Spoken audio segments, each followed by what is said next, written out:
Where it stops, no one knows. We're going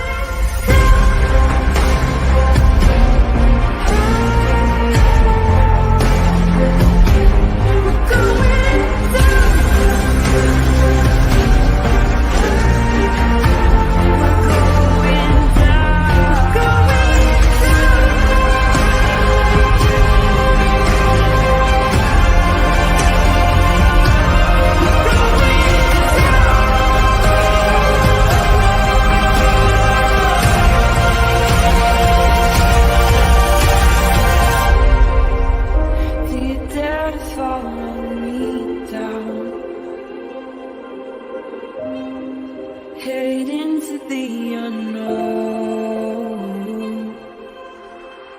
Na, na, na, na, na, na, na.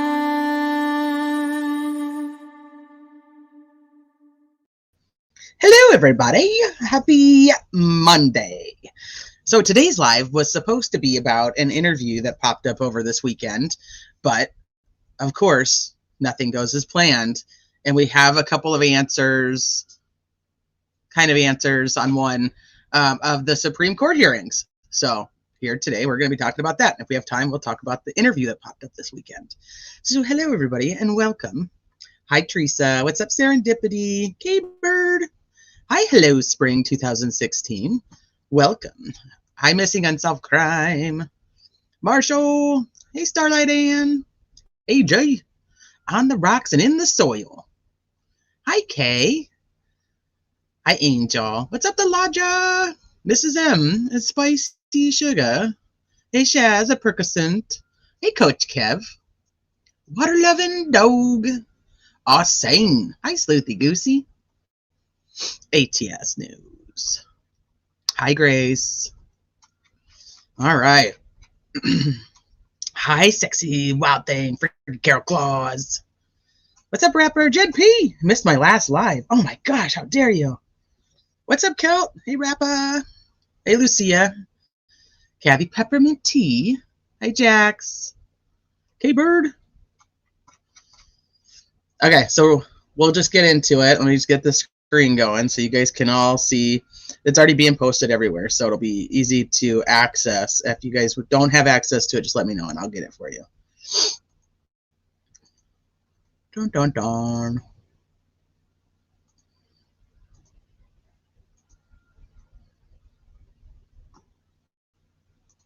And there we go.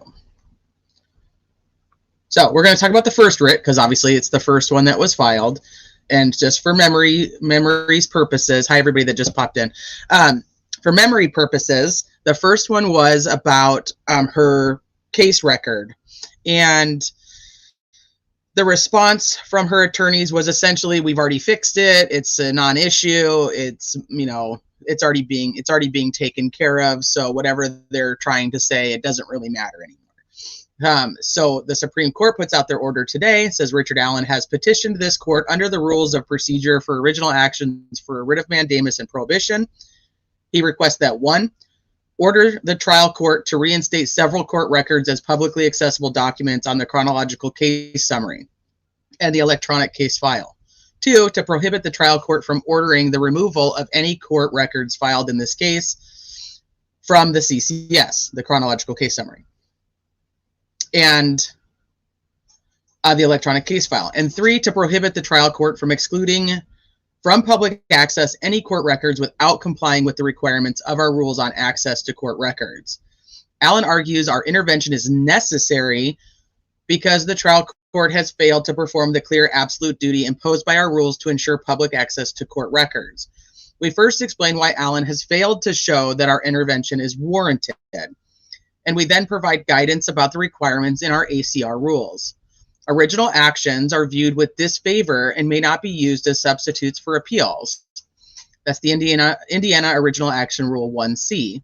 Because a writ is an extraordinary remedy, we will not issue a writ unless the party seeking relief can show a clear and obvious emergency where the failure of this court to act will result in substantial injustice. This is important. I just want you guys to They will not issue a writ unless the party seeking relief can show a clear and obvious emergency where the failure of this court to act will result in substantial injustice. Just keep that in mind as we go through the other ones too. Allen has not made the requisite showing here. The requests that prompted this petition have largely been resolved and thus muted by the trial court's order entered on November 14th, 2023. This order directed the trial clerk to take specific actions, one, placing on the CCS 118 individual documents that were previously made remotely accessible by the court order in June of 2023, unsealing 2 filings from June and July of 2023 and placing them on the CCS, and 3, placing pleadings that Allen's former counsel filed in October of 2023 and on the CCS and making them accessible to the public. So essentially, she fixed all the crap she did wrong prior to their ruling, so it's not necessary to do anything about it. Along with reinstating these excluded documents to the CCS, the November 14th order reflects the court's intention to comply with the ACR rules going forward. If there are any remaining concerns about access to court records here, interested parties should seek relief in the trial court and then pursue an appeal if necessary. Just essentially going to her and saying, hey, we need this stuff, and filing the correct motions to get in front of her and saying, this stuff needs to be accessible. And if she denies it, then file an appeal on her ruling.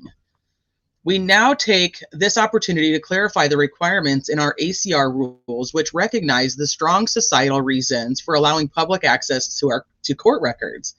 Indiana Access to Court Records Rule 1, Commentary. The ACR rules presume the public will have open access to court records with limited exceptions. Those exceptions are found in Rule 5, which identifies 2 types of records that are excluded from public access. First, Rule 5A sets out several categories of entire cases excluded from public access, including when either statute or court rule requires the records to be treated as confidential.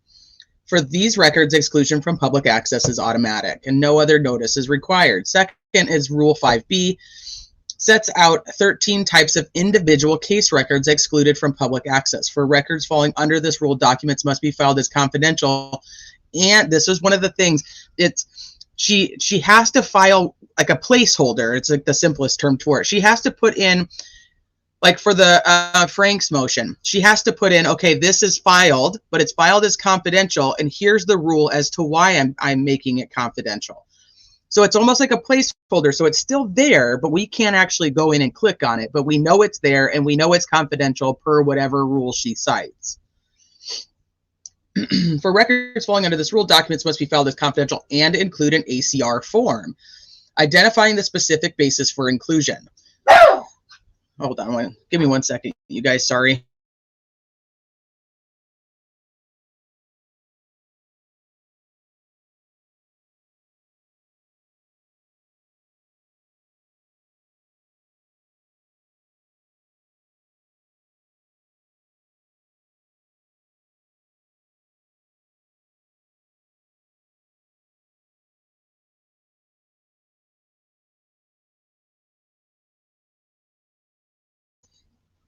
Okay, sorry about that.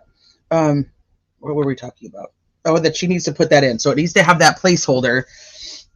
And then the next one would be when she decides that she's going to take all of the motions off that Rosie, specifically Rosie, and then a couple from Baldwin, she's going to just take them off the record. She can't just get rid of them. She has to actually put in there what rule she's using to mark them as confidential, or you can't even remove them. Once they're on there, they're on there. Hi, Johnny Blackhawk. Good to see you. Yeah, Doggo says BS. Okay, so aside from these 2 exceptions, Rule 6 permits a trial court to exclude otherwise public court records from public access only in extraordinary circumstances. And by following the rules process, that process requires any person affected by the release of the court record to make a written request to prohibit public access, which must be given notice to the parties and allow them 20 days to respond. and before a trial court excludes the requested record, it must hold a public hearing and issue a written order explaining why it is granting the request. According to ACR Rules 6C and D, we expect all Indiana courts to comply with these rules. The justices of this court have reviewed the briefs and other filed materials and conferred with each other, and because Allen bore the burden to persuade this court to issue a writ, and he has not done so, the petition is denied. The disposition is final, and no petitions for rehearing or motions to reconsider shall be filed in this original action. So first one is denied because once again, they're essentially saying she's now complying and she's doing the things that she needed to do, and that Richard Allen and his team did not show that by them failing to issue a writ, there was going to be some type of judicial injustice. So it makes sense. We kind of all assumed that one was going to be denied, right? I mean, that was because she was trying to fix it.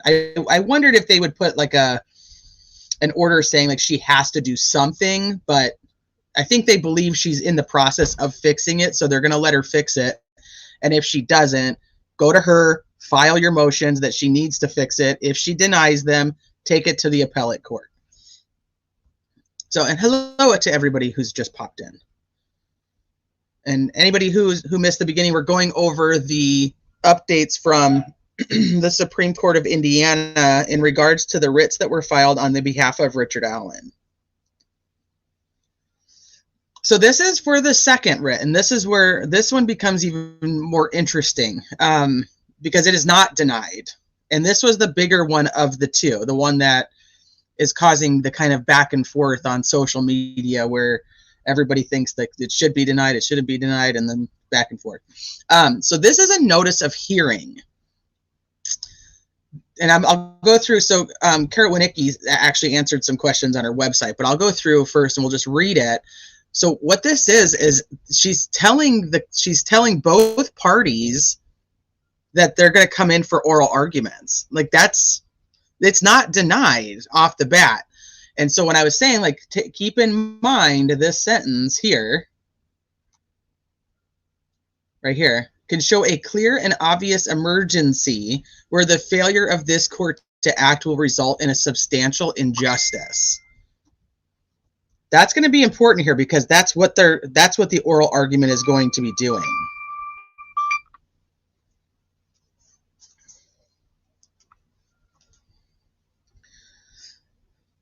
So let me go back over here. Okay, so the Supreme Court, this is the second one. This is to have Baldwin and Rosie reinstated, Judge Gull removed, and then a trial set within 70 days of the court's ruling. That's what this one is for. So the other one was for the court documents. This one is for the actual removal of Gull and bringing back Baldwin and Rosie. So the Supreme Court will hear oral arguments on the relator's second application for writ of mandamus and prohibition in state v. Allen, basically, on January 18th at 11 a.m. The relator seeks a writ from this court reinstating his formal counsel, setting trial within 70 days, and removing the trial judge and appointing a special judge. The argument will be conducted in the courtroom of the Indiana Supreme Court. The argument will be 60 minutes, equally divided between relator and the parties opposing the writ. An entity granted amicus curiae status may argue without further motion, but only with the consent of the party with whom the amicus curiae is substantially aligned. So we have to back up and remember who was filing on behalf of each party. So the amicus curiae here was, let me make sure I'm right on that. The amicus curiae for this one was the Public Defender Counsel. If I'm wrong, somebody tell me that in chat, but I'm almost positive that was for this one because they had, I'll just go in and pull it up so we can make sure I'm right. Or Sleuthy, you're in here, right? One of you guys will know. I'm almost positive that this one was that, which was the public, what she must do, and that they expect her to comply with those rules moving forward. Yes. Hi, Hybrid Pisces. I'm almost positive the amicus, was this one the Public Defender Counsel? That's going to bug me now. Somebody needs to, I need to make sure that that's correct.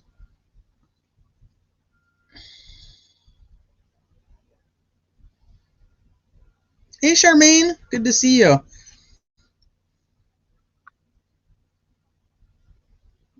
I don't have it in here, do I? No.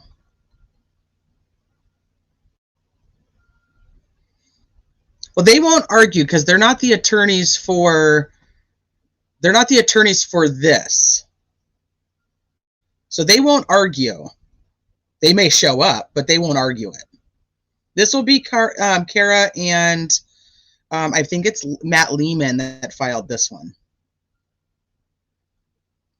I'm just trying to remember who that, because there was an amicus curiae for both of them, and I just want to tell you guys the right one.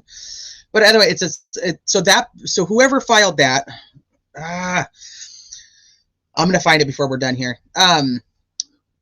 They'll be able to argue also on that day on what their point of benefit to either party would be. If that makes sense. So the relators shall open the argument and may conclude the argument by reserving part of the relator's time for rebuttal before beginning the argument, notwithstanding the original appearance by the respondents or counsel is required. Attorneys of record shall file an acknowledgement of the hearing no later than 5 days after service of this order and should arrive at least 20 minutes before the scheduled start of the argument to complete an appearance not from. And it'll be done at Indianapolis this was 12/11. So they have an hour total, which would mean that Kara and Matt Lehman have 30 minutes, but their 30 minutes is going to be split. So they have to present why they believe this writ is going to, if it's not approved or not ordered, then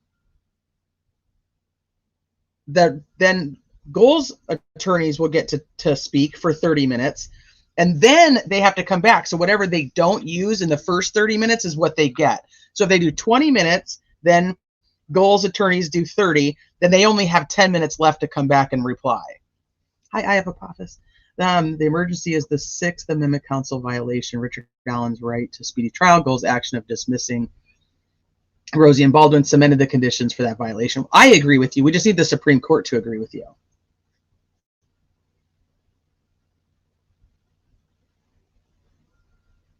Yeah, no, not that. Not that. No, who wrote the amicus curiae? That's the person who came in. I'll find it. The amicus is the person who says, hey, we also have to come in and say if how you guys rule on this is going to affect us. There was one for each writ that was submitted, and for whatever reason I'm confused on which one was what for whatever. I don't know why I can't think clearly right now.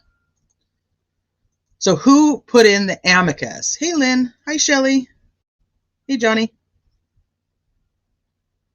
Yes, they're the ones who wrote the writ. I need to know who wrote the amicus. The first writ was the press. And that was, okay, so it is the, yeah, end of the court. Thank you. So for this one, it was the public defender. Counsel? That's what I'm trying to clarify.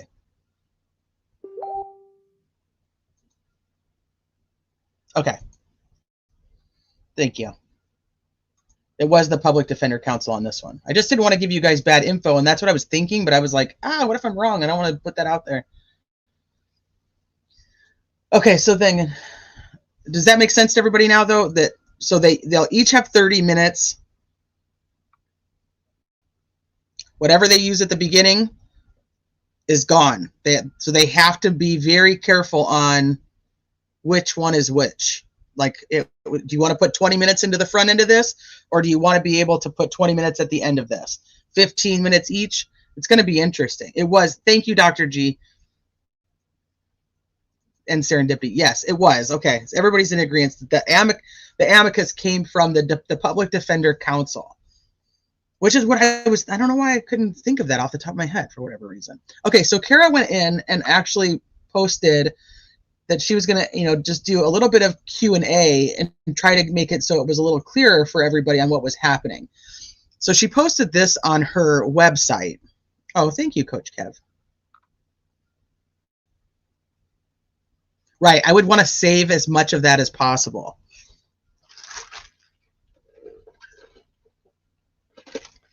No, so nobody from his actual trial, nobody from the criminal trial will be arguing. It will be Judge Gold's attorneys and the writ attorneys, which is Kara and Matt Lehman. The attorneys that have to do with the criminal trial, which is Rosie, Baldwin, Labrado, and Scremen, they won't have anything to do with this. I highly doubt they would put cameras in the courtroom. This is the Supreme Court after all. So the old attorneys, no, they may go, they may want to go watch, but they will not be arguing anything. This is not on them to argue. This is Kara and Matt Lehman will be arguing on behalf of the relator, who is Richard Allen. There is a date for the hearing, yes, January 18th at 11 a.m. in the Supreme Court.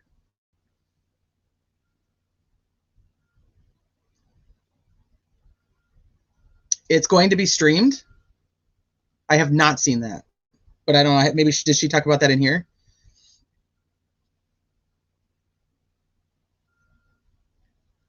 What do they want? Which ones? They want to prove, the Supreme Court wants the relator to have to come in and prove that if the Supreme Court does not make a ruling on this, that there will be a judicial injustice.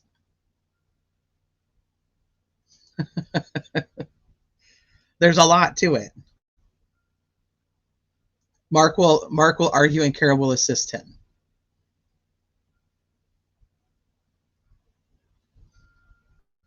Oh yeah, I agree, MB. Yes. It is open to the public. It's the Supreme Court. Yep, it is open. You can go.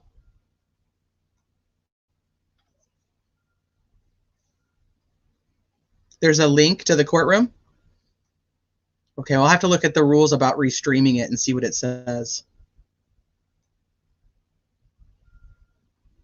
Right, so I'm thinking like 2010. That's what I'm going with, but that's just me guessing. It's so far away. I know, January 18th, I know. I'm like, come on. Yeah, it's an hour away from you. I'd probably go.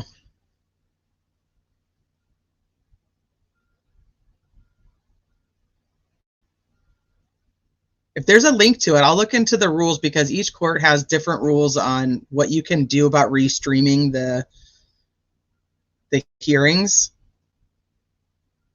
Sometimes they just let you watch, and then sometimes they let you restream it. So we'll have to look at their court rules if they're going to have an actual link to it. All the prep required and only allowed an hour. What is the big deal with rushing something as critical as this? So they got to be able to prove their points very quickly. So they're just going to have to sit down and cite what happened and a bunch of precedent that shows what she did was wrong. Seating is very limited.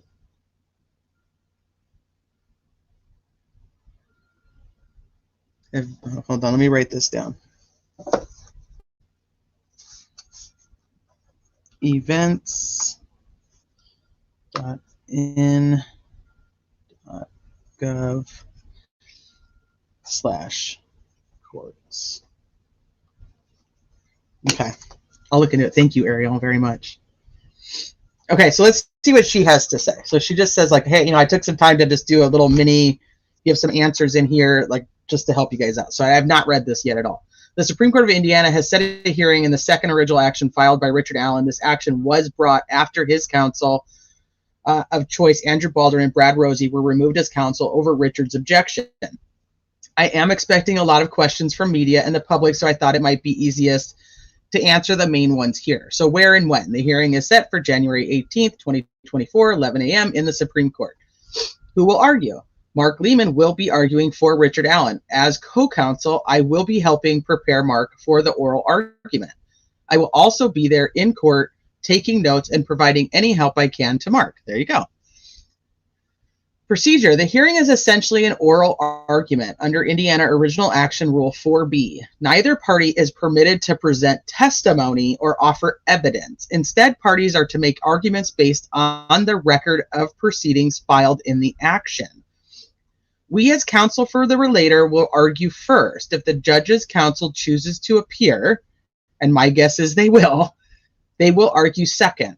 If we choose to reserve time for the final word, and we likely will, we will argue last. Both sides will receive the same amount of time overall, 30 minutes each.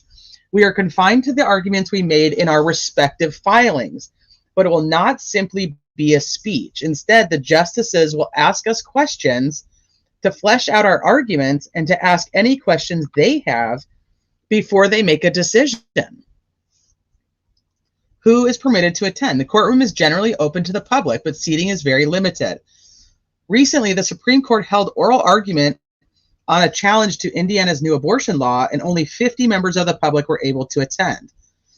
Those attending were required to request a ticket early that morning and stand in a queue to determine whether they would receive a seat. I am expecting the court to use the same procedure here. Wow. There will likely also be a live stream of the proceeding just outside the courtroom. Or you can save yourself a trip and watch the live stream from the Indiana Supreme Court's website. Richard Allen will not be transported to court. When we expect a decision, your guess is as good as mine. Hearings and original actions are very rare, so the fact one has been set is encouraging. Also, Indiana's appellate court system is one of the most efficient in the country, and time is of the essence in this case. Whether we can seek rehearing if the writ is denied. No, we cannot. Petitions for rehearing or motions to reconsider are not permitted after the original action is concluded. Well, that's very interesting. So about 50 people will be able to get in. She thinks it'll be a queue where you go in there, you have to pull a number, and then you get your number picked, which would be hard. Like, what if you go with somebody? How does that work then?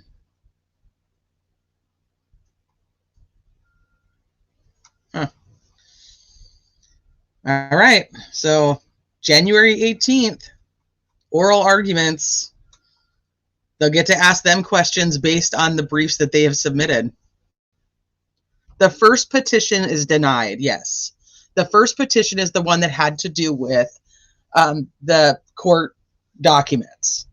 That one was denied. This one is the second one that has to do with reinstating Baldwin and Rosie and removing Gull. And then once they're reinstated, to set trial for 70 days after that ruling. Oh, this is kind of nerve-wracking. I'm tickled. I'm tickled that it'll be live streamed. I know. I'm wondering if we're allowed to stream it. Hey, Tornado. Yes, me too. So she does put in there that Mark is going to be the one that's doing it. Oh, it's 3 blocks from you? Taking the day off and grabbing the popcorn. Hi, Kathy. Coach Camp. Princess Megan Elsa has arrived. Need to be there at 8. Probably. I don't know. I think we'll probably have to just see what the social media folk start talking about, whether they're going to be going or not, and how many it looks like might be there. You know what I mean? That's crazy.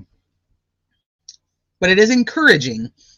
If you guys watched, so Carol was on the Defense Diaries, and she was talking about this, and she really said that, you know, they file things like this, and they don't really expect them to be granted. They expect them to be denied. And then Bob was like all discouraged, but I mean, she's like, this is encouraging that they're actually moving a step forward. They're going to hear it.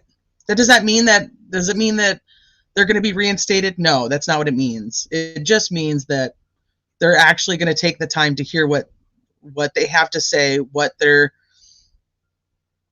what legal standing they have, and then they'll make a determination on if they don't issue a writ, will it create an injustice? And that's big to me. That putting that in the other writ order was actually really important too, because that's what they're talking about. Like, you need to show in this one.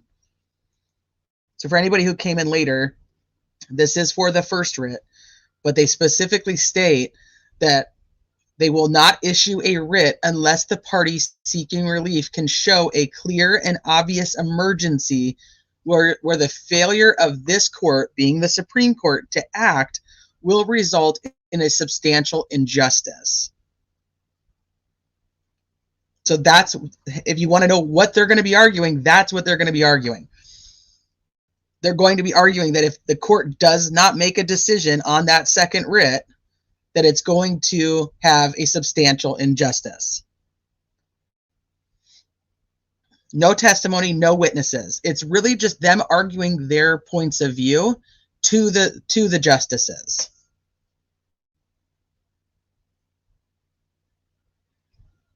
Somewhat, yes, but a little bit different.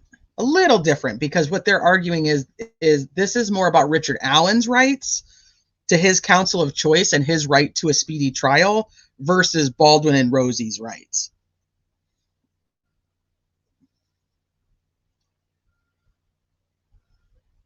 Thank you, Purdue. Hi, Cop Facts. Thank you for being here. This is obviously a big deal. At least we get to see the system at work. Yes. You did. You totally got that, Coach Cap. Yep. Hi, Julie. Mom is doing great. She's doing very, very well. Oh, you just sprung. I hope you're doing okay. It's like the original Law and Order with a green and yellow red button lit up at the podium. So from what I'm seeing, there's going to be, it's not cameras, it's a stream. So I don't know the rules on being able to restream it, but I'm so nervous. You don't even have to go in front of the Supreme Court justices and argue. So it will be streamed on their website, but I don't know if we're allowed to restream it. We'll just have to look and see. Different courts have different rules on that.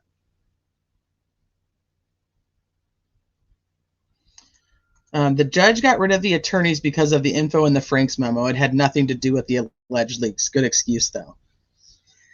Well, the problem is going to be that that's not actually brought up in her reasoning for removing them. She tried to go around that, but are they going to see through it? Because that's what Matt and Kara are going to be arguing. Not necessarily just that point, but that she removed them without even knowing the evidence against them. Hi, Steve. I find it interesting they are proceeding the arguments. There must be a question needing addressed. Exactly. Yep, I agree. Dr. G, there is a big disclaimer box that says, don't leave me in suspense, Dr. G. What's it say? What's it say? What's it say? Hi, Delina.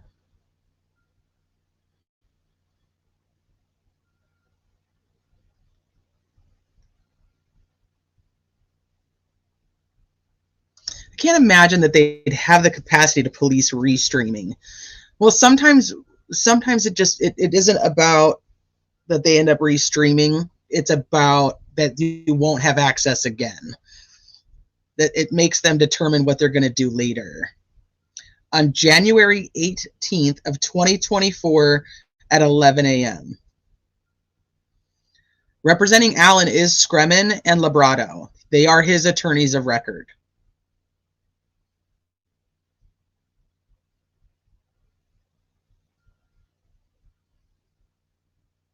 I know, Dr. G, medical examiner.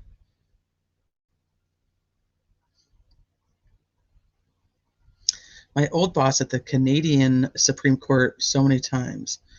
Amazing to watch a skilled criminal defense lawyer going toe-to-toe answering their questions in a conversation style. Yeah, it's a little different. It's a little different than what we see in criminal court.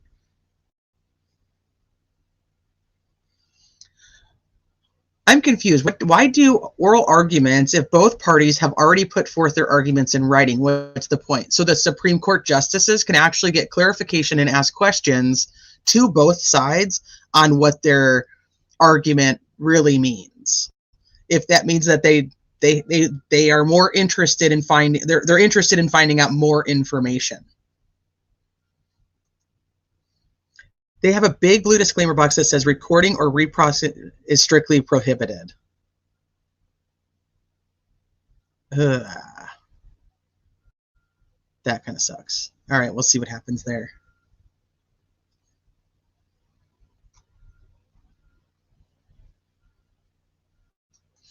I don't think so, because it's not this, whether this is approved or if this is so ordered or denied, it won't have anything to do with Richard Allen being able to appeal things or his new attorneys. So I don't think that's why they're doing it. I think they're actually taking it very seriously. They have questions that they want answers to before they make a decision. So they're calling for the oral arguments so they can ask those questions. I don't think it's for show, because it doesn't have anything to do with what they'll be able to appeal in his criminal trial. What they could have appealed already, that date's already passed anyway. Yes, the oral, yep, exactly.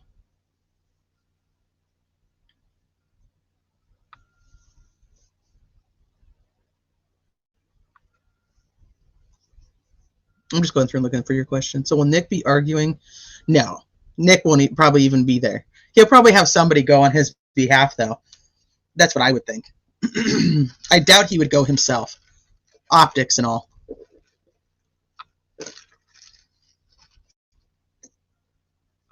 Yeah, so it's Gold's attorneys and the attorneys of the writ. Matt Lehman and Kara Winicki. I think I may say her name wrong, but that's what it is. But remember, this would be where Todd Rokita should have been her attorney, and he would be the one arguing, or the Attorney General's office would be the one arguing. But he declined to be her attorney, so she had to go get her own attorneys. Yep, the justice is going to ask questions. Yeah. I got to look into Jamie. Let me write it down. I'm going to look into Jamie Knoll, arrested 15 felonies in Clark County. Okay.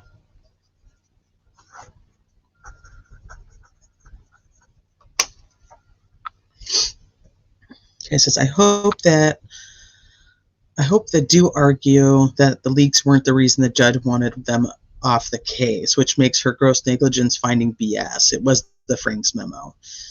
I'm wondering, I don't know if that's going to be part of anything that they have in the original writ is what they will be discussing. They won't be bringing in anything else. So whatever they have in there is what they're going to stick with. They can't just go start adding things.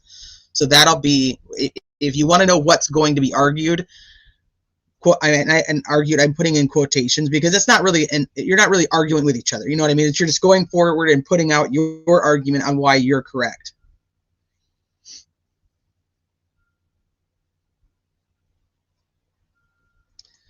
Right. Doesn't seem fair since his attorney still won on the case and he wants them. Well, that's what they're here to determine, is if they have committed such a gross negligence, then Gull has the right to remove them. Did she do it in the proper procedures for the right reasons? Or did she do it because she was biased and removed them without just cause?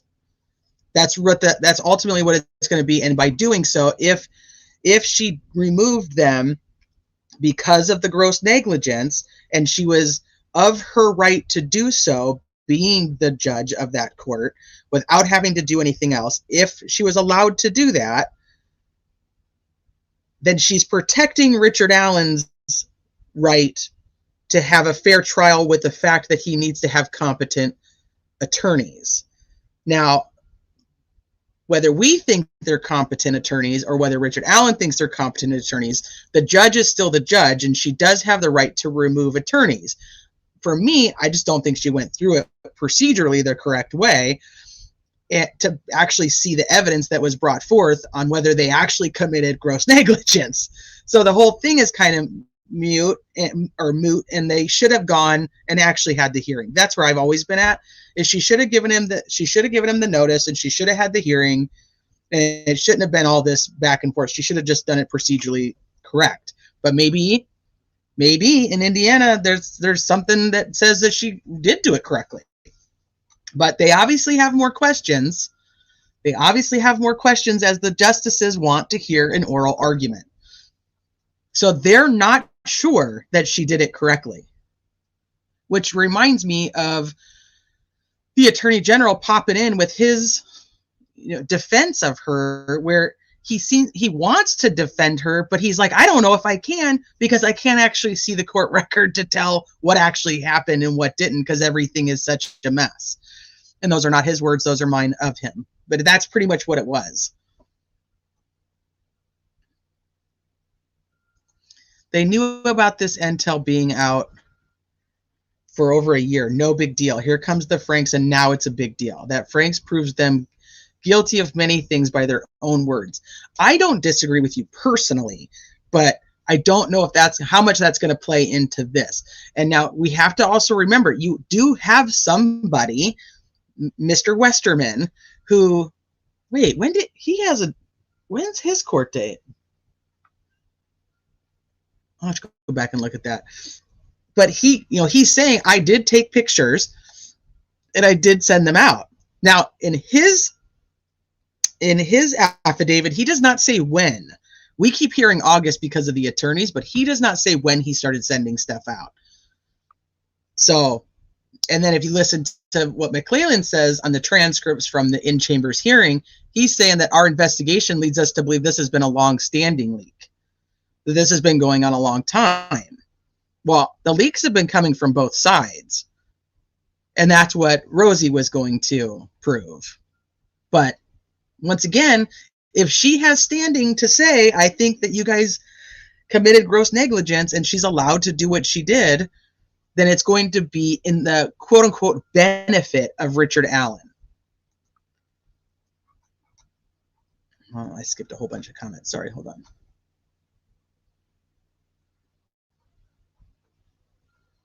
Criminality187@gmail.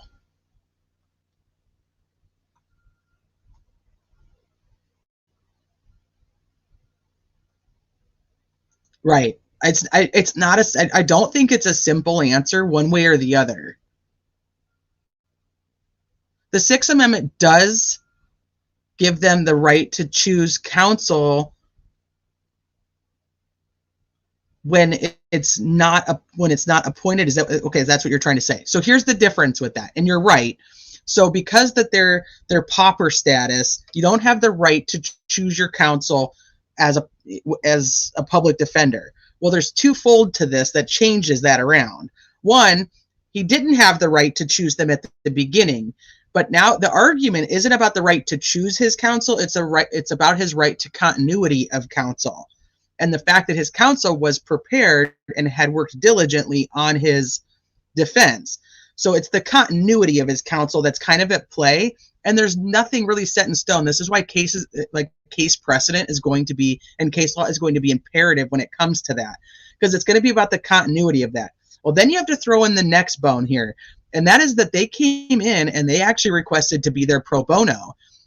Now we're not discussing appointed counsel. We're discussing his counsel of choice that is there and is not being funded by the court. So that also changes things. It's definitely not simple. It's not black and white. This is completely odd territory. If you listen to any attorneys talking about this, no, this is not something that happens. Like, this isn't like, oh, this is a very simple answer, let's just go fix it and we'll all be done. This is like unfounded territory. This is set. What we're watching here happen is the setting of case precedent. What happens here will change, or impact future trials, because they will be citing this case as their case precedent. That's why this is important, because it's not a normal everyday thing. It's going to make a big deal, especially for the state of Indiana.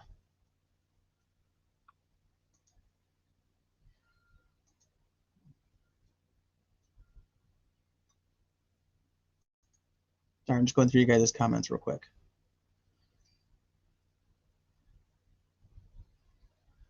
Yeah, no big deal when they're doing it. I agree with that. It's on both sides. Hi, Southern Sweet Tea.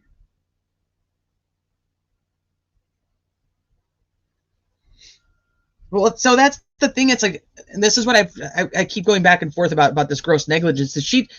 People are like, well, they withdrew. They went in chambers and they withdrew. That's on them, right?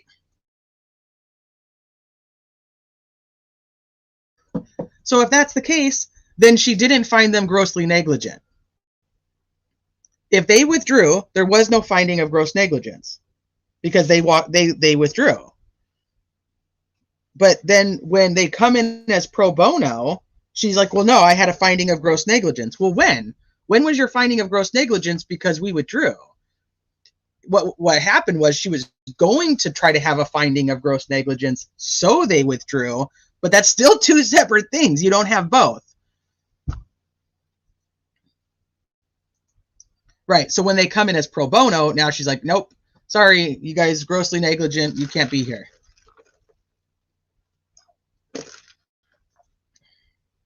I did see that, yes. I didn't get to finish the whole thing. I think this is the big question, Tornado, because judges have a lot of discretion. I mean, it is their job to be there as, you know, essentially like the finder of law. So they're the ones who are supposed to know the law more than anybody else. They are not the finder of fact. They're the finder of law. They're the finder of fact if it's a judge trial, but it's, I mean, that's not this. So they're supposed to, you would assume that she knows what she's doing and she's a respected judge. And so does she know something about, she's going to know more than us, than I, especially me, like she's going to know more than I would about what she's allowed to do and what she's not allowed to do. But there's obviously, the point of this being quote unquote encouraging, in Kara's words, is they have questions on whether she was actually allowed to do it or not too. So once again, I'm going to go back to that this is so unprecedented that they don't really know which direction to go here, because they do realize whatever decision they make is going to have an impact. This is going to be a ruling by the Supreme Court of Indiana. I'm telling you, it will be used in further cases. Hi, the Rockaways. I'm pissed for denying writ 1, but maybe they are trying to balance things out and will find in favor of writ 2, but I'm not optimistic. I agree with them denying writ 1. I think that we went, when it came out, when it came down that she was fixing stuff on the 14th, I think we were all kind of just like, this is probably going to get denied because here she is trying to correct herself. And so I'm not overly surprised by that. I'm not. It's this one that, this one is the one I keep going back and forth on, because I just can't, there's nothing that says how this should have gone. And I think that's what causes a lot of people to kind of have conflict, if you will, because there's nothing that we can go back and say, no, this is how it's supposed to be done, because nobody knows. It's not a fangirl. She just believes, she believes that Gold did the right thing. And I appreciate that about her. But he's allowed to represent himself if he wants. And he's not a competent attorney. No. But he would have legal advisors, typically. And she appointed one on probation. Well, he's not on probation anymore, but he is her friend on Facebook, which is also an interesting thing. And one does the article, does the appointment. Has anybody gone back and looked to see if and how Baldwin and Rosie were put on the case? Did she just pick them? Or were they actually picked via the process that they're supposed to be?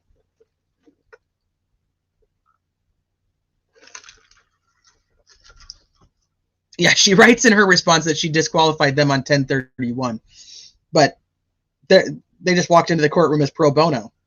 Yeah, that's the weird thing. It just doesn't.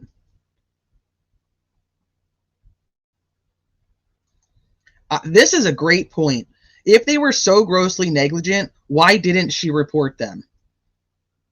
And if McClelland wanted them disqualified, why didn't he file any motions? Why is there no... This goes back to the whole paper trail of just doesn't make sense.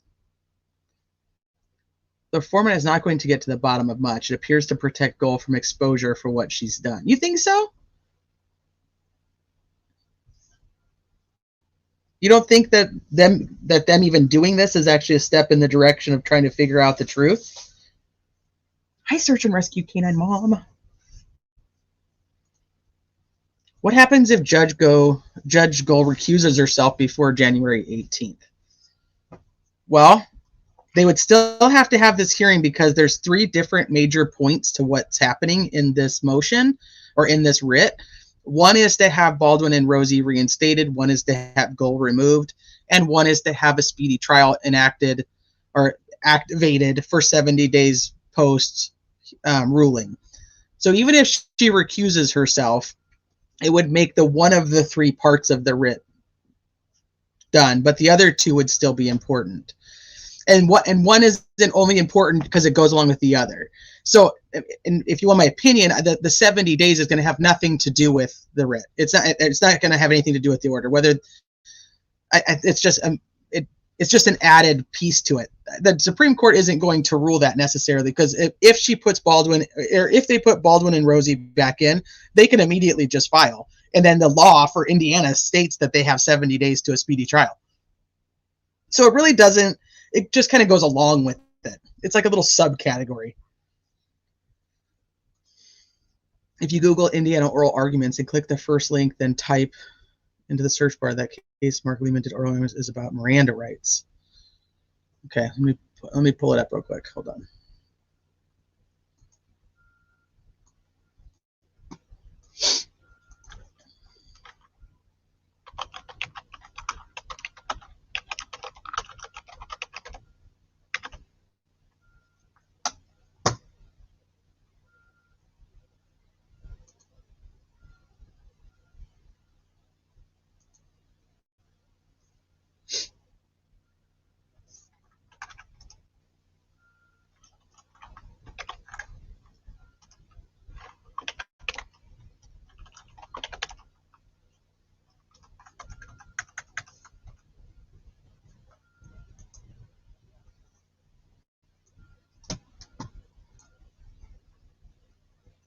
Let me see.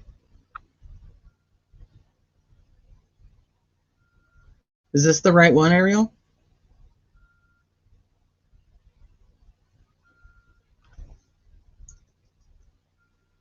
Is that the right one?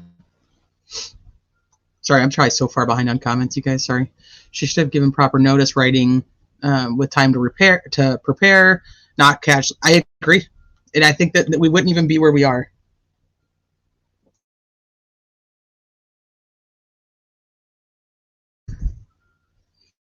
Well, at this point, it doesn't really matter what evidence she has, because when she goes to do the oral arguments, or her attorneys actually will argue on her behalf,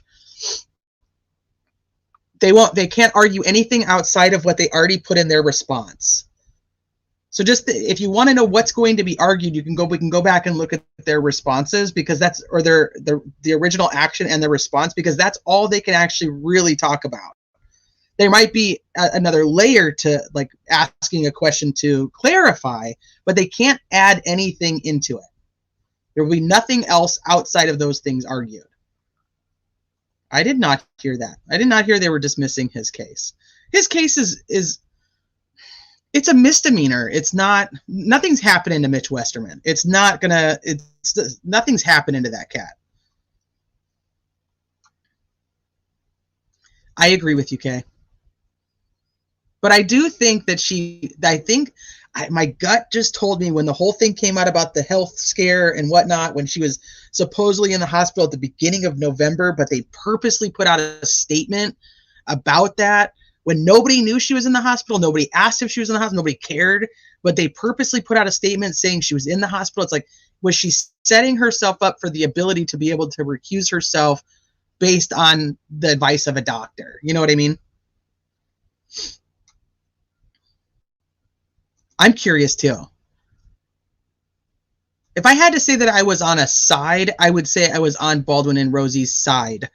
If I have to pick a side in this particular circumstance, because I don't feel the way that she went about it was right.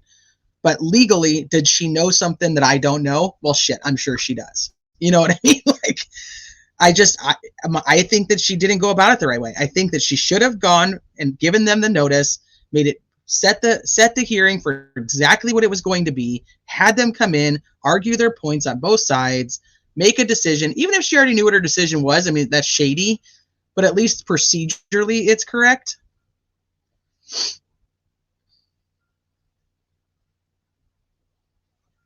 Yes, it absolutely should change it. There's practically no benefit to defendant representing. Yeah, no, I agree with you, especially when it's paid for.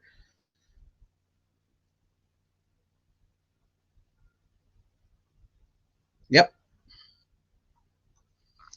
I still think you have a hearing to kick attorneys off a case to allow them to be heard. I think that's the law. It should be, it's the procedure. I don't know about the law, but you could go with that they didn't get due process. Is it sleuthy? Well, I don't know why I was thinking it was the same day. Now that's also interesting. Same day. I'm so far behind you guys. I'm so sorry. You guys are like, we talked about that 20 minutes ago, Teresa. Okay, thank you, Melissa. Yeah, nothing's nothing going on with, nothing's going to happen with Mitchie. There's just not, it's not going to, nothing's going to come of that, I don't think. It's just going to be all, it's like a little smoke and mirrors over there. Hi, TNT. It should, but I think what she was trying to do is say, no, I already found you guys grossly negligent, which is why you withdrew. And too bad, if you guys had gone in front of the court, you would have been found grossly negligent, and now it's too late and nothing's changed because you're still grossly negligent. What? Is there really? I don't know anything about that. Janie Lane!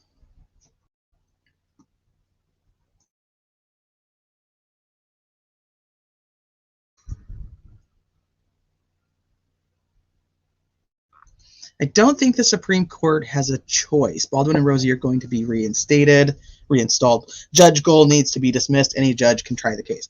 Well, my personal thoughts are that because a judge is literally supposed to just be the finder of law or the knowledge of law, they're not supposed to have anything to do with all the information. They only know the evidence when it comes to the case based on motions and evidentiary hearings. That's all they know. They're not supposed to know the intricacies of what actually is going on with the case. That's not what they're there for. They're there to make judgments on the law and to keep court decorum. But that's really even your clerk of court that's going to be doing that, and your court staff. But neither here nor there.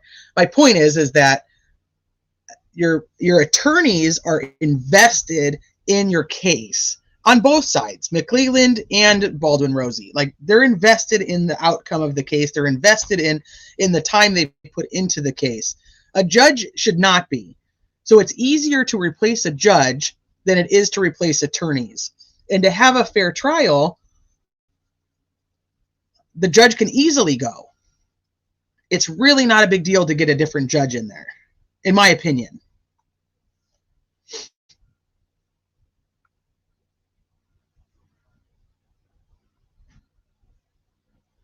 Yeah, they had 5 to 6 years to get ready for this.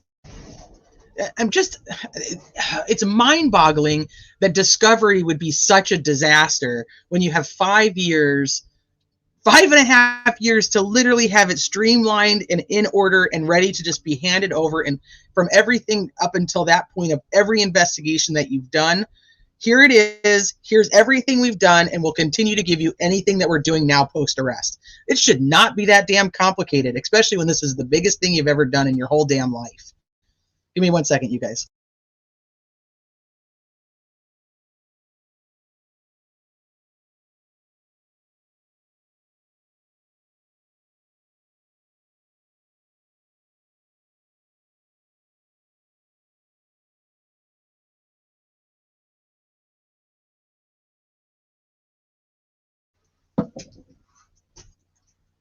Okay. I'm scrolling down because I know I missed so much. Oh, Mrs. Depp, what's up? So jealous of you being Mrs. Depp. Yeah, it's only why he went to a jury trial. I really don't even understand what he's actually doing. Hey, Ruckus. I think it's going to be interesting what his new defense team does first. So this is actually a conversation I was having earlier today is, do we even think that the new defense team is working on the case, or do you think that they're waiting until the Supreme Court rules? I know, that's what Tornado was saying. Like, I'm nervous. She only listened to McClellan's side of the argument. Or she already had a predetermined thought process based on the history with the attorneys. And they do put forth a statement from, I think it was actually Rosie that put it in before the hearing, that they knew where the leak had come from. They knew it was Mitch Westerman. They knew it was a friend of Baldwin's that was a previous employee. So, I mean, she had some information. It's not like she went in there with nothing, but she didn't have all the evidence, and they didn't have the opportunity to prepare, in my opinion, because she set this for just like a regular old hearing, and then she puts in there and to discuss matters that have recently arisen. I think it should have been very clear and documentedly clear they were going in there to discuss disqualification. There shouldn't have been a question. And we know there was a question because Rosie was just like, wait a minute, I don't have anything to do with any of this shit. What the hell? I can't stay? And she's like, no. And he's like, I don't even have like the opportunity to argue. He's the one that if I had to side with anybody, I really side more with Rosie, because I'm like, that kind of sucks. But he does say in that motion, or in his affidavit, he does say that they had agreed that Baldwin's office was going to be like their headquarters, which means that upon his agreement, he knew and was also responsible for that room. So I see where she's going there.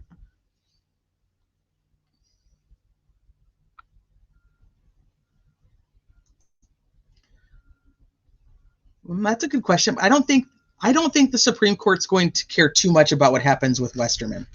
I just think it's interesting timing. But if they're going to be having these oral arguments on the 18th, and he's just starting out his quote unquote jury trial on the 18th, which doesn't make sense to me, they're going to probably be making a decision. They're doing this so they can ask questions, so they can make a decision. They're not waiting on Westerman. I don't think it has anything to do with him. If she does, I have no idea. I did not know that. Right. I agree with you. Yep. The speedy trial issue affects RA in a massive way. He stands to be stuck in prison for another year to year and a half with his counsel of choice. With his counsel of choice, this will not.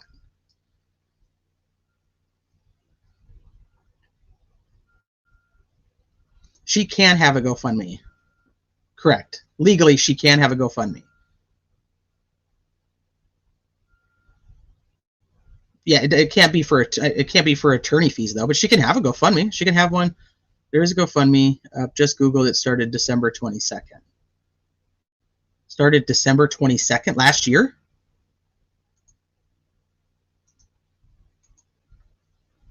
Or December 2nd.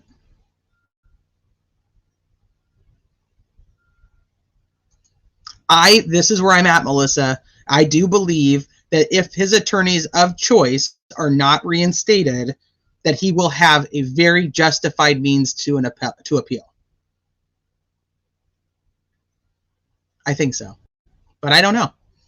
Maybe they got something going on. Maybe this is another conversation I was having earlier. It's, we're really hard on these new attorneys, but this is a make it or break it case for them too. You know what I mean? They could make a name for themselves with a case that's this high profile. Do they want to give it up? And it seems like everybody's just like, oh yeah, I think they're just going to take a plea. But I mean, I think that's because of the relationship with Goal. And then people just assume that he's just going to go take a plea. But that doesn't help them. That's not good for the attorneys to just plea it out necessarily.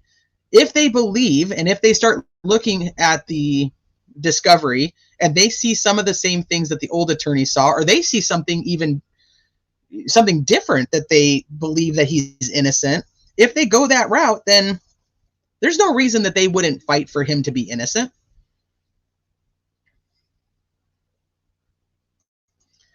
Hey, Digital, I think the problem with the Westerman conversion case is that conversion requires you to deprive the other party of possession or use of items, and that didn't happen. Baldwin still had the photos. I thought that was kind of the point of the conversion charge, was because it wasn't theft. They couldn't charge him with like theft because Baldwin still had the photos. Maybe I'm wrong there.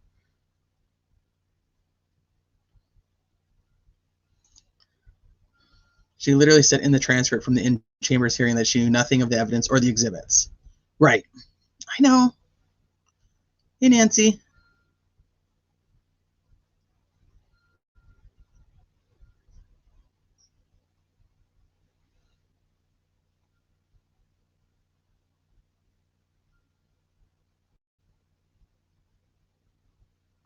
I think that the struggle here is that his attorneys, Miranda, were ready to go. That they were wanting to go to trial in January. They wanted to put that pressure on. If they actually stated on the 4th that they were ready to go and they were not filing for a continuance, and then, come on, the timing of that is just people see that, right? They sit there and say that they're ready to go to trial, and then all of a sudden there's things that are being leaked to get them off the case. People have to question that. Like, that's just, it's the same day. It's the same day.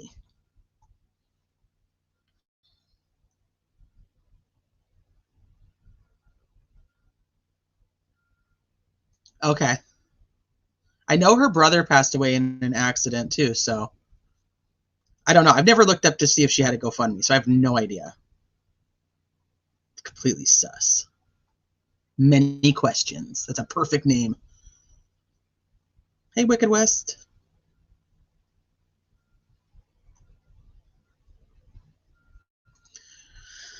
No matter what happens and who represents him, if he's found guilty, I can guarantee that he's going to appeal the case.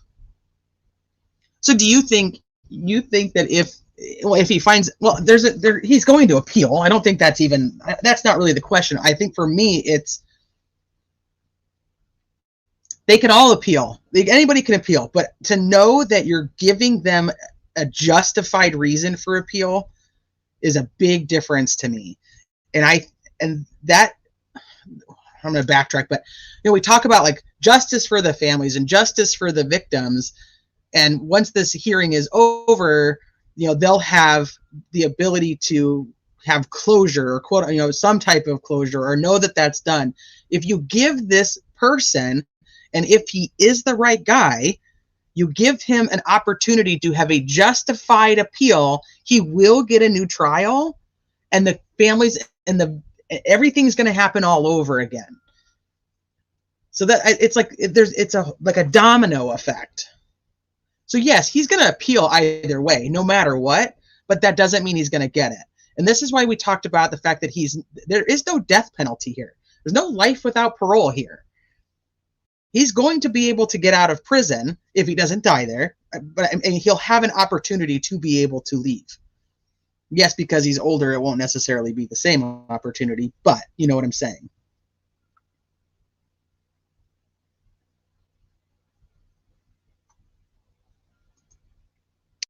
They only arrested MW for the optics of having done something. They do not care about him. He was used to set up R&B. Why did he wait a month to tell Baldwin? Just happened to be in time with accusations.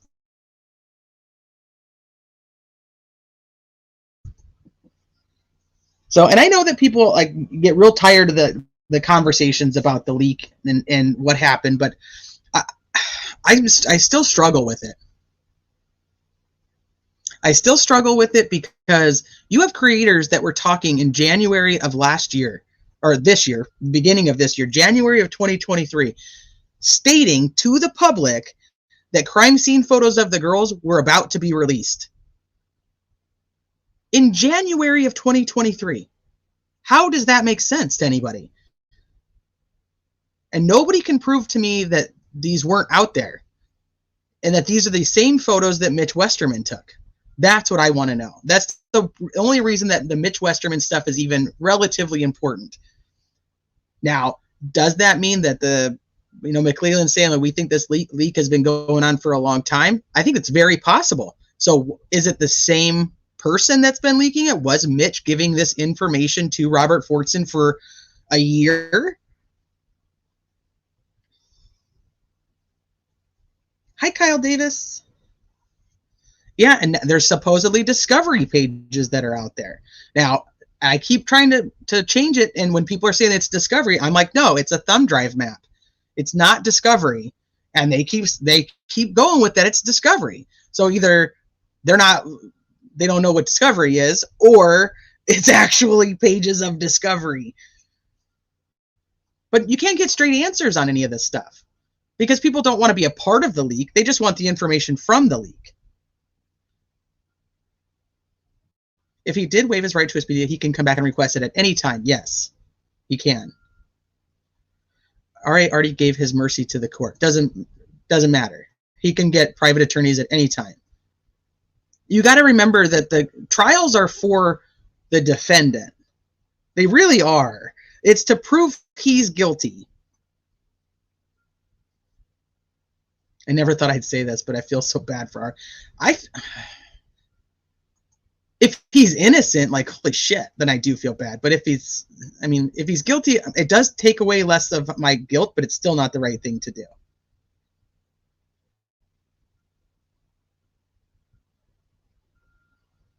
And then is there a connection to Mitch and anybody on the other side? Because that's also not proven. So when everybody's like, it was a setup and Mitch was working for the other team and he went in there on purpose, I haven't seen proof of that either.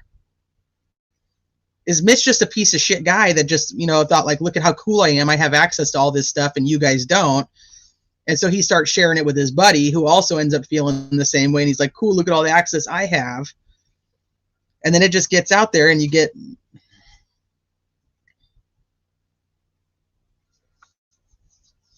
It's a mess.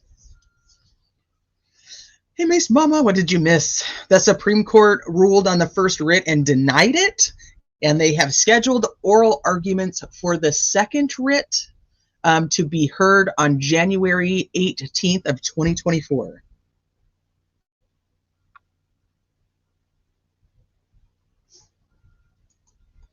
One, trial to prove innocence or guilt. Two, sentencing to punish for a crime you have been proven to have committed. Correct.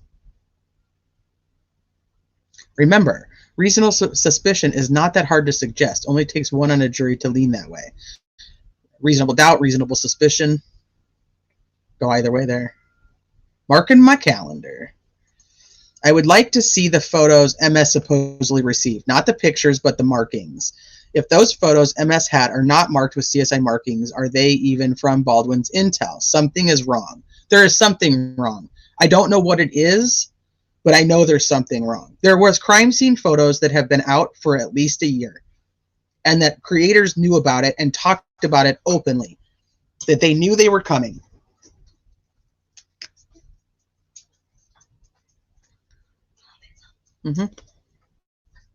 So how would creators know that there was crime scene photos of the girls coming if these photos weren't taken until August?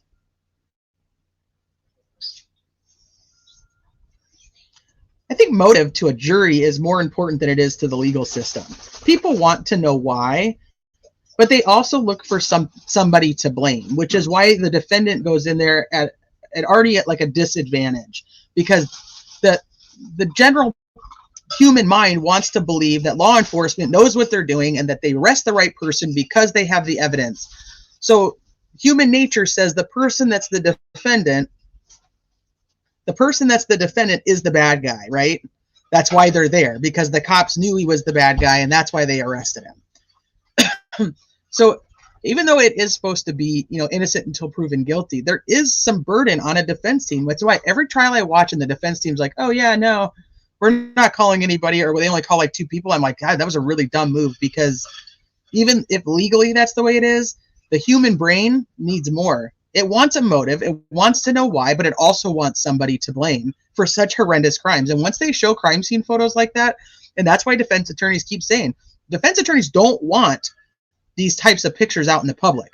Because once they're out in the public, people are really going to look for somebody to blame. And they're going to want to blame the guy that the cops arrested because they trust the cops. Hold on, guys.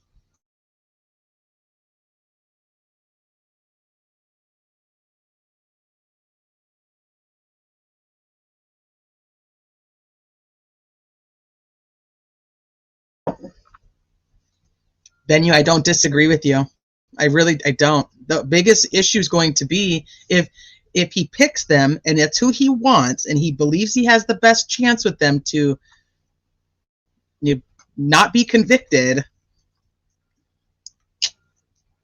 It's a struggle. The state's let's hope he dies in prison strategy didn't work in time, and all discovery was due November 1st. No bombshell in that last batch, so they had to reshuffle the cards. Guilty until proven innocent, Caleb Tyler Shepard. That's how our justice system usually works, unfortunately. It does. It does. And you can hear people who believe that Richard Allen is the right guy, and I've heard a couple different people state, like, there's nothing to prove to me that he's not the right guy. And it's like, I understand that too, but the mentality is backwards. It's supposed to be, if there's anything to prove to you that he is the right guy. Incompetence and negligence are 2 entirely different things. Just because the word gross is in front of it doesn't mean a thing. Well, I think for her benefit, there would not be a big difference, because if they're incompetent or grossly negligent, they cannot defend him to the fullest. And that's where she comes in and says, I'm sorry, Mr. Allen, I just cannot allow them. I just cannot allow it. Nancy, is there no one else? Where's Iva Apophis? There he is. The state's let's hope he dies. Yeah. Is there no one else? There are circumstances that require a court to interfere with the defendant's choice in counsel. One of those is being gross incompetence. Right. Well, that's one. Yeah. That I think that was probably said before I stated that. Hi, music.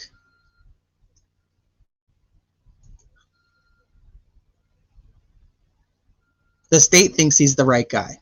Yep.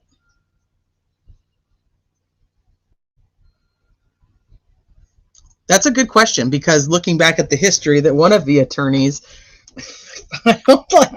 only ever filed 2 motions in one of the cases he was trying. That was all he ever put into it. I don't know, but then he was also on probation, and we don't know what he was on probation for. There's been a lot of speculation, but I would be curious to go back and see who actually picked Baldwin and Rosie. How were they picked? Does anybody know the answer to that? I asked it a while ago, but then I got really far behind in chat, so I may have missed the answer. The state definitely lied on the PC, and that's proven. I think that's proven without defense attorney stuff.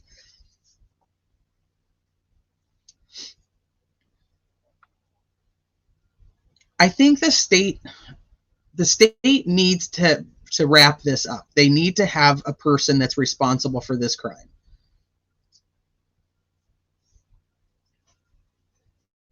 AJ, it's also interesting. Do you think they still believe that? I've wondered that, because that they were saying that when he was arrested.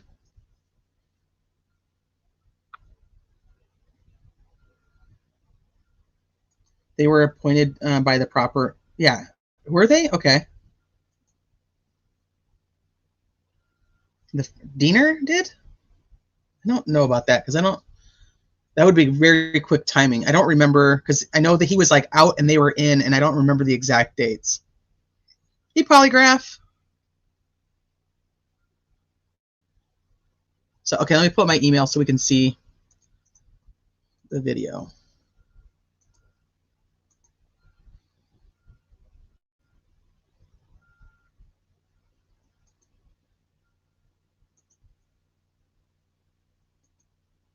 Oh, thank you for sending me the link too.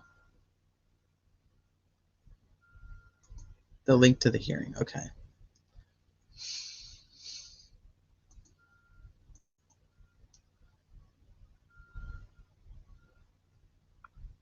Okay, I think it is this one. Yeah, same one. Okay, perfect. Thank you, Ariel. Let's see how long it is.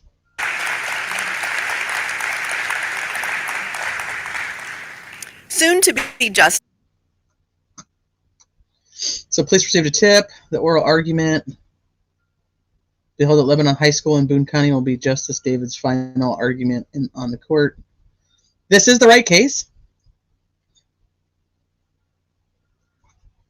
All right, I'll have to look at that. Thank you for sending it. Ramblin'!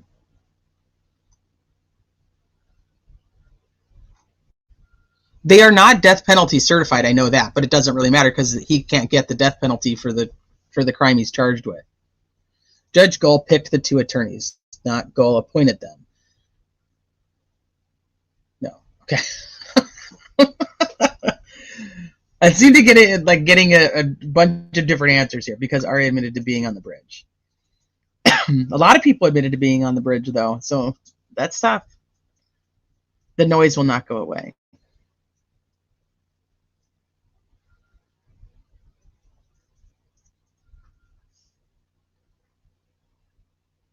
Do I see the younger brown-haired guy? Okay, let me look. For welcoming us to Boone County. Justice David talks about this as God's country, and It's like so loud. On behalf of the appellant is Mr. Mark Lehman and Ms. Kelly Lehman. So this one right here. Mark and Kelly, welcome, and thank you for your willingness to travel to Lebanon, Indiana. And we've got the Lebanon High School, home of the Tigers, curtailing or skirting. Okay, why is this being held in a high school? Is that not weird? Maybe it's not weird. I don't know. It's being held at Lebanon High School. The police handcuffed and detained him without advisement of rights. Police asked McCoy if he would walk them through the house to see if any of his property was missing, and McCoy agreed. While walking through, police smelled the odor of burnt illegal drugs and then obtained a warrant and found drug residue and paraphernalia in the house. The Cass Superior Court denied McCoy's motion to suppress the evidence, and a jury found McCoy guilty of possession of paraphernalia. The Court of Appeals affirmed in memorandum decision. McCoy has petitioned the Indiana Supreme Court to accept jurisdiction over the appeal.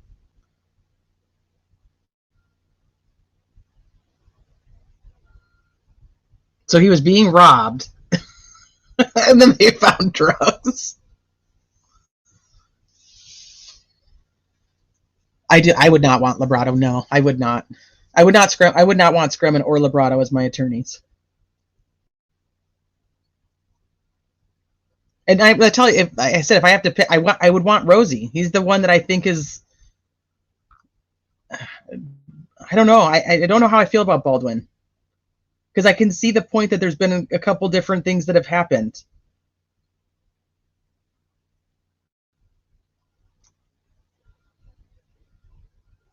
It's obvious to me that it was a setup between MS, LE, and MN. They are all acting like these two leaks are the only ones that matter. We all know that's not true. The Franks appears and they freaked. I believe that. I do believe that. But I can't prove that, and there's a big difference there. They have hearings at your school? That's interesting.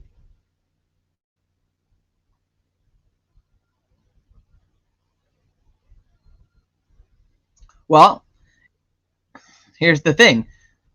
She's not going to do anything with the Franks memorandum as of right now because the new attorneys have to adopt it as their own motion. If they choose to adopt it, then she'll sit down and she'll go through it. Now, nobody's probably doing, my opinion is nobody's doing anything until they hear something from the Supreme Court. But I don't know, like Rucka said, maybe the new attorneys will do something prior to the 18th. That'll be interesting as well.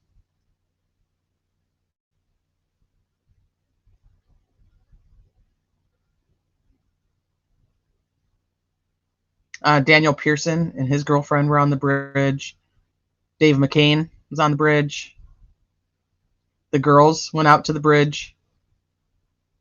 The juveniles were taking photos of the bridge, supposedly at 12:30. Then you have the guy walking the dog earlier that morning. I don't know if he was actually on the bridge, but he was out there on the trails. I think Dan McCain was also out there riding his bike. And then you have the three girls that stated they were supposed to meet Libby and Abby, but they didn't get there, and they left before they showed up and went and played basketball at Riley Park, or City Park.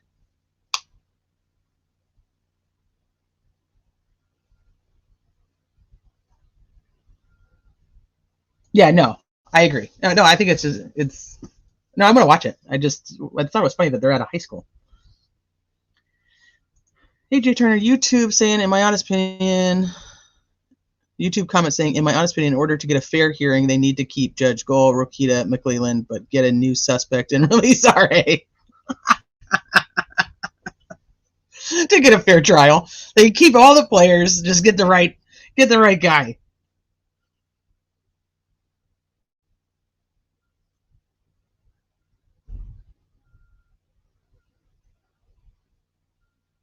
Hey, Sleuth.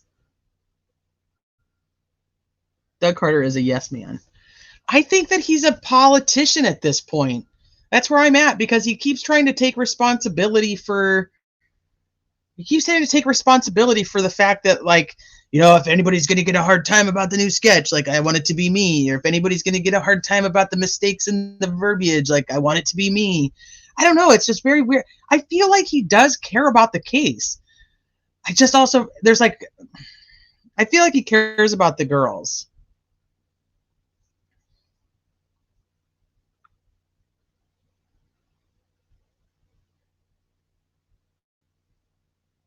FSG on the bridge. Well, we know he came from the bridge because that's the direction he walked from when he runs into Derek and asked Derek, did you see anybody at the bridge? And he says, yeah, I saw the couple at the bridge. Was he on? The difference is being on the bridge. I think that's in your terminology, is on the bridge versus at the bridge. That's like Betsy Blair was not on the bridge, but she was at the bridge.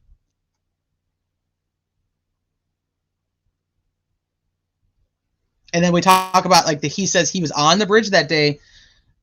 You guys, he says that he was on the bridge that day in 2022. And it's not the only time he's ever been out there. And we talk about that the defense can cherry pick words to put into this and to make it seem like how they want it to. The prosecution does the same thing.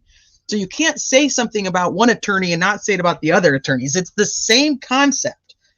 So what did they cherry pick out of this conversation? How much of that conversation was leading? It's mind-boggling to me, because somebody tell me that 5.5 years ago on a specific day, you remember what you were wearing, you remember exactly where you went onto the bridge, that you were looking at fish. It just does not add up to me. 5.5 years later, you can tell me exactly what you did before. How do we find out the girls were supposed to meet the other girls there? There is a text message thread, maybe it's not text message, maybe it's like a Facebook thread, where they're stating that they were going to meet up with the girls and they left and went to City Park to play basketball. But that was earlier in the day, which kind of fits with the same story of when, remember, Kelsey's like, they busted into the bathroom and were like, can you take us to the bridge? But then there's like the second conversation later where she walks into Becky's office and she's saying, hey, she's going to go to her boyfriend's house before she goes to work. So it makes sense that they were making plans to go out there. They were trying to get out there. There was multiple conversations on how to get to the bridge and who was going to take them to the bridge. Emily Collier commented. It was Facebook.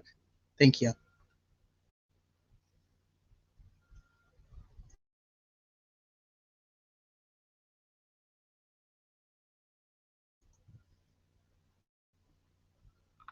The 3 girls who went to City Park are the ones RA saw. The young bridge guy person, the eyewitness scene was probably DP, who was there as well. But the entire timeline is off. And that's the toughest part of this whole thing, is having a concrete timeline when everybody is, and I get it. So there's no blame or shade being thrown here. I wouldn't be able to tell you specific times of certain things like that either. But I think it was in Riley's, I'm gonna have to go back and see. You know, on the Hannah Shakespeare documentary, I think it was Riley who says she was there, that she saw the guy at like 2 o'clock in the afternoon.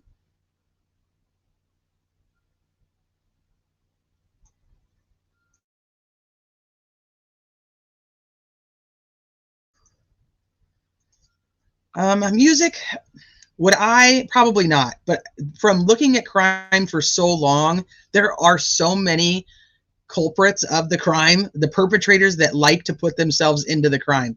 So that doesn't make it or break it for me that he went in. It doesn't, I could go either way. He went in because he was just a regular old citizen who thought he could help, or he went in because he wanted to insert himself in the crime, or he went in because he wanted to create an alibi. I could go any which way because I have no proof of any of them. So I believe all of them because all of them happen. You have good people who just want to go and think that they can help. You have bad guys who want to get involved and be a part of the investigation so they can see what's happening.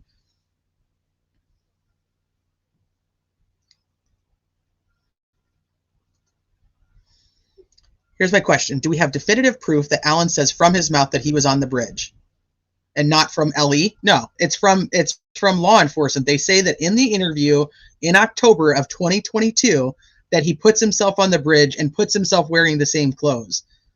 Those are the 2 parts. I struggle with that because I'm listening to so many police interrogations. How many times could it just easily be like, do you own a black and blue Carhartt jacket? Yes, I do. Do you typically wear those jackets in February? Yes, I do.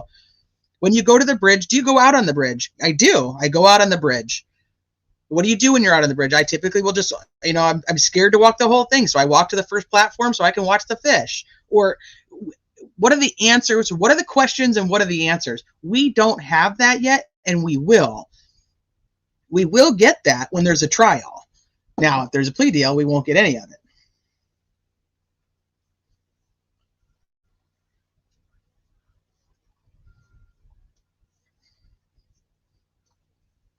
And you're right. If he is the bad guy, he definitely probably remembers exactly what he was wearing. If he's the one who did it, he's like, yeah, I totally wore a blue jacket. I wore this, I wore that.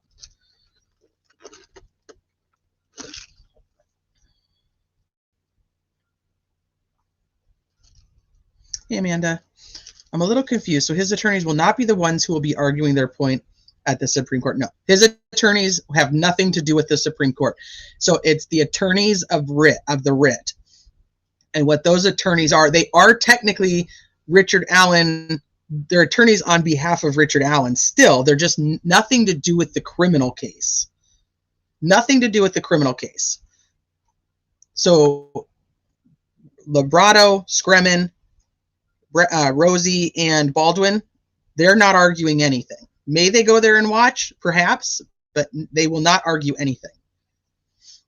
What you'll have is, and I don't even remember her attorneys' names at this point, is Judge Gold's attorneys and Kara Winicki and Matt Lehman. And she states that Matt Lehman will do the arguing and she's there as his co-counsel and backup. So we're going to hear an argument from Gold's attorney and Matt Lehman. And Matt Lehman's in this video that I'm going to play here in a minute.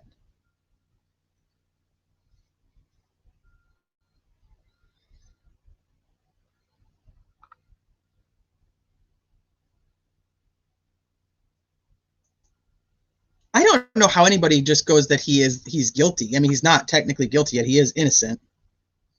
He is innocent until proven guilty.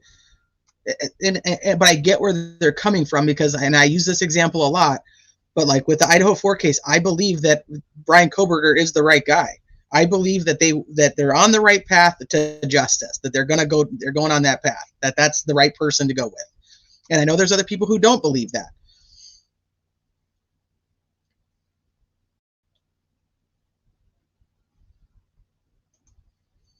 RA had no problem at all remembering what he wore that day, nor did his wife, Kathy. They were reminded for 5.5 years every time they watched a newscast of Bridge Guy. Squeaky wheel.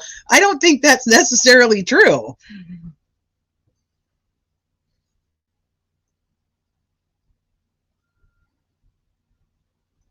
I wish I was a little bit taller. I wish I was a baller. I wish I had a girl who looked good. I would call her. If Alan can make himself longer.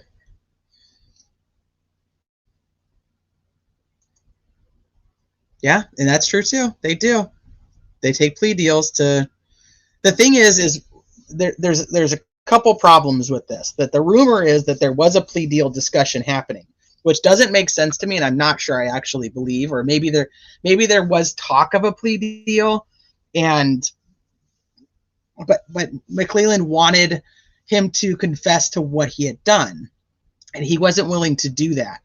So is there a talk of a plea deal just to get this over with, but Richard Allen can't confess to what he's done because he didn't actually do it, or because he refuses to confess to what he's done? That's also interesting, because if he already confessed, which is the big thing on the Richard Allen did it side, is he'd already confessed to his wife and his mom, then why wouldn't he just confess and get the plea deal if he'd already done it?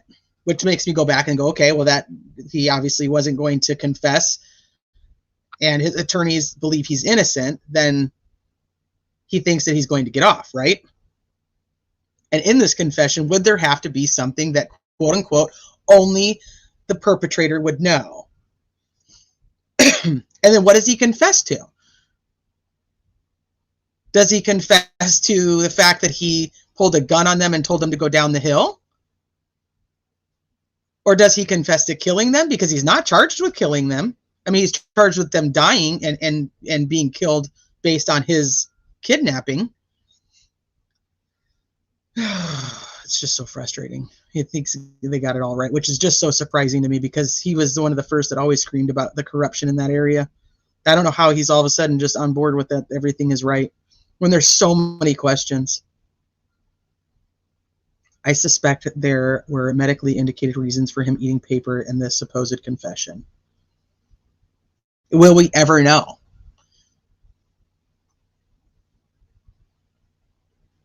I am convinced that RA thinks to this day that he got away with it. You think so? Then what? But why would he confess then? But then I'll go back to the other way. Like, why? I don't understand why he would confess if he thinks he got away with it.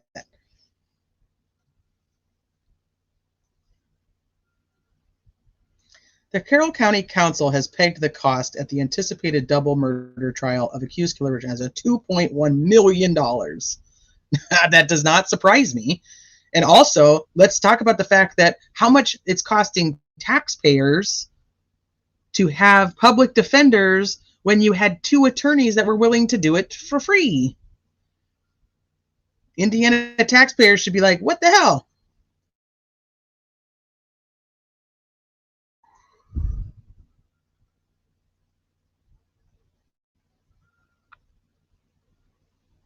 If I'm innocent, I would not plead. But I know that that's also tough, because some people will plead because they are convinced that they will be found guilty.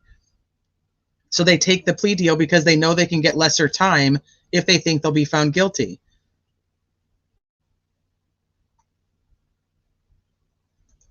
No, I don't. I don't think it ends there.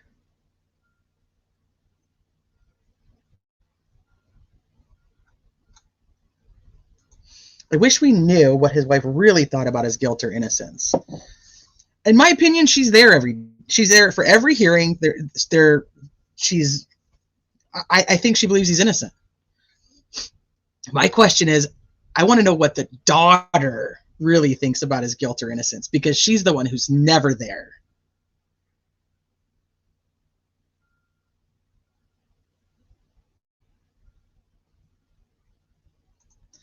Hey, wife, well, his attorneys are the only ones saying he's showing signs of being crazy. How can he make his own choice in attorney when his attorney thinks he's cray? That's a good point, but if you go with what the medical professionals are saying, which is another issue I have with this whole thing, is the medical professionals are saying that he is not, that he is of sound mind. So then why is the reason that he's transferred being said that he's transferred to Wabash Valley because they have a better mental health facility? If people don't believe what the attorneys are saying, like that narrative doesn't add up to me. If people think that he's not crazy and that he's eating the paper because he's guilty, then why does he need to be transferred to a place that has a better mental health facility? His attorneys are the only ones saying he's showing signs of being crazy. Well, we don't know what his wife's saying, so I think there's that. We assume that's the only people we've heard say that. And I don't know if it's crazy. I think it's abused, is what they're saying. And they're also saying that what's going on with him is caused because he's in a prison and because he's being abused.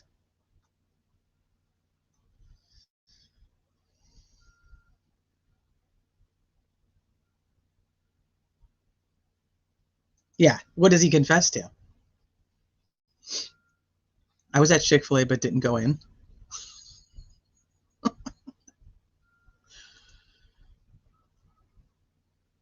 Yeah, I think that her being there tells us, it says she wasn't offered $1 million to be there to support him, unlike somebody else's wife. In Indiana, you can do an Alford plea, which means he denies doing it. However, the prosecution has enough evidence to prove he did, that you believe that you're going to be found guilty in court. Most prosecutors do not allow Alford pleas. And so I'd be very surprised, and I would be very surprised if McClellan did in this particular crime.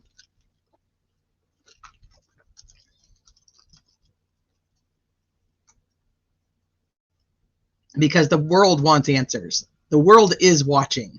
Whether you're watching for justice for the girls, whether you're watching just for the judicial procedures,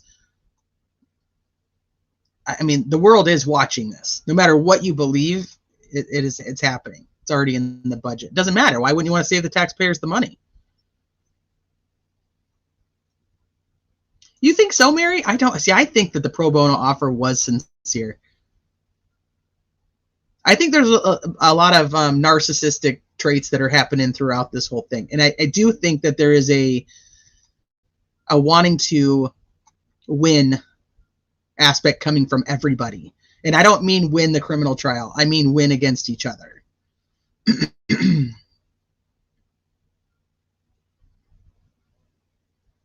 She has to. She's under a gag order. She can't talk to the media. Hi, Thistle.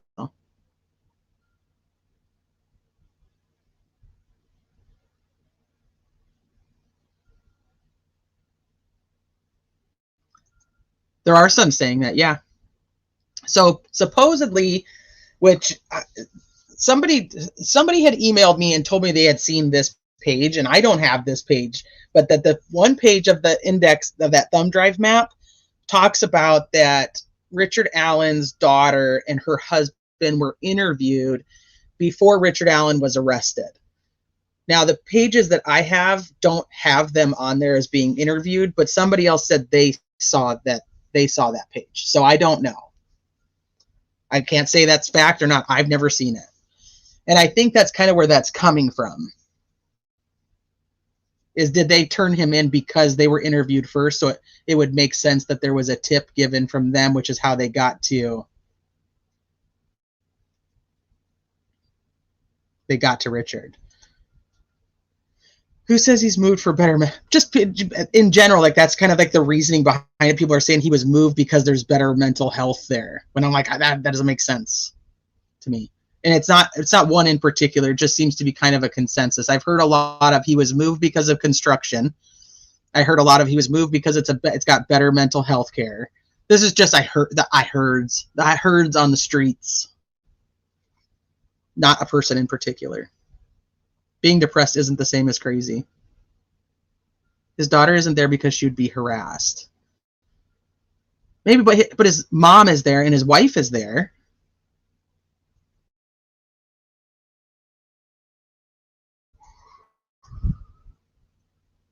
You guys want to use the excuse that he's in solitary, he's going crazy bullshit. It's the best place to be by yourself. I know. I think it's an all-encompassing thing. I don't know if it's just solitary. I think it also comes from if you're somebody who has like no criminal history, and you're just locked into a prison and you're put into a cell 23 hours a day from your regular life. There's got to be some type of shock, some type of trauma that goes along with that.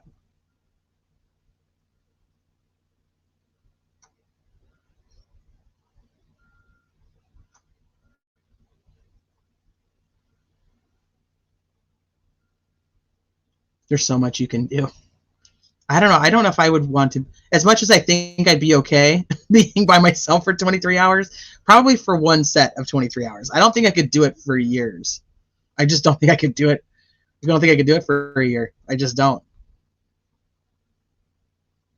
I don't know if that's true. I have no idea what their finances are like. And you don't know because of connections, how many people will volunteer to do like expert testimony or what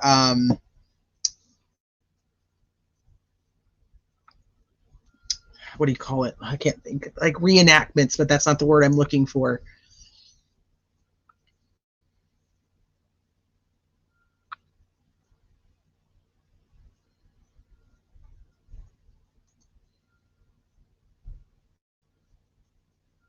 Do people live in small town? Abby and Libby could recognize the tall dwarf from CVS and either be trusting enough not to film him or say who he was if they were concerned enough to film him. I don't know if they would recognize him, though.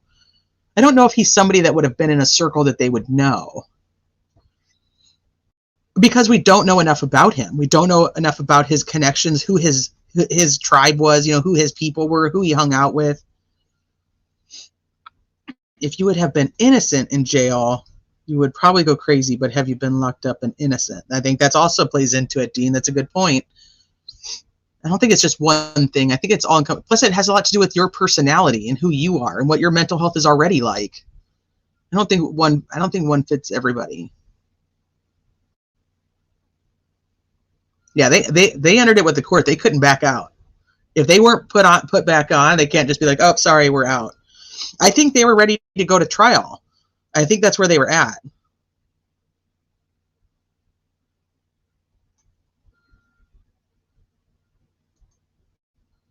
I disagree at criminality. The pro bono offer was only made after they were going to be removed. To me, it screams desperate attempt to save face. But the thing is they were going to go, if they were pro bono, they were going to go to trial in January. You're not talking like 5 years of this. You're talking they were going to trial in January. So the biggest cost to them was going to be to not have the income for a couple of months, which I think that they probably could have afforded. But to me, their bigger cost was going to be the testimony, the expert testimony, the personal expense. I don't think it would have cost them as much as people think, because it's not like it was a 5-year trial. The trial was only slotted for 3 weeks.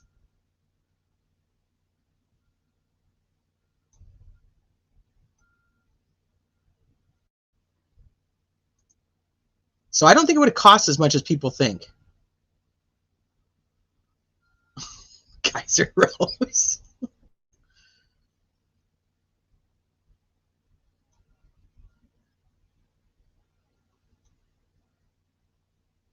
Hold on, let me go back up, because I think there's a conversation happening I missed part of. It could be a medical problem. It could be. When I first heard about it, I'll tell you that my first instinct was that he didn't want people seeing what was on there. That people were probably looking at the documentation, and he was eating it. He didn't want people to see it. Looking back on that in hindsight, I definitely think there could be more to it. But my first initial instinct was he didn't want people to see it. Everybody in Delphi was interviewed. Throughout the years, you mean?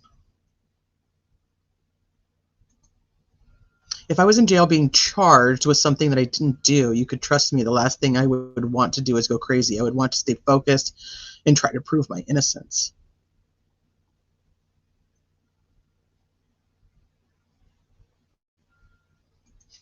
Kathy Allen must have said, when she's seen the BG video, that bitch is wearing a fanny pack.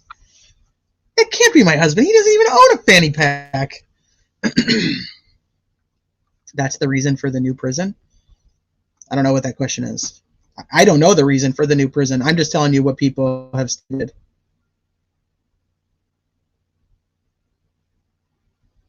That's a good point too. If it was a bluff, it's not a bluff. They filed it with the court. You can't just go, we're not really going to do a pro bono. We just wanted to see what you guys are going to say. We take it back. That's not going to happen. He's dumb enough to keep evidence, smart enough to come forward. Well, I'll tell you, all criminals make mistakes. That's how they get caught. So there's always something that they think they're smart enough to cover up, and then there's always something that they're dumb enough not to. So is it the bullet? I don't know. But then here's the thing. Why take the underwear and the sock if you're not keeping those things? That's a weird fetish to have, to not keep it. Right? Or does he keep it, get rid of it, and then because he realizes they're so close, but then he doesn't get rid of the other part? So that's more my question. So you're smart enough to get rid of some evidence, but then keep other evidence. That's more where I'm at.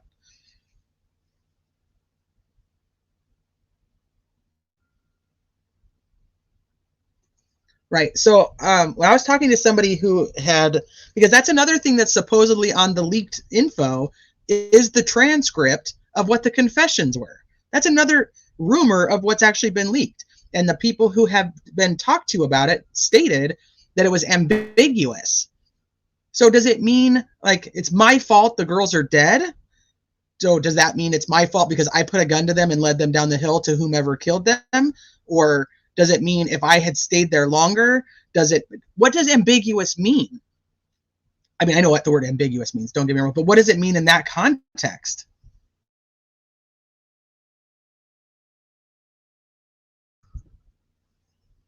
Maybe he and his daughter were never that close. I have no idea. Once again, we just don't know enough about this dude.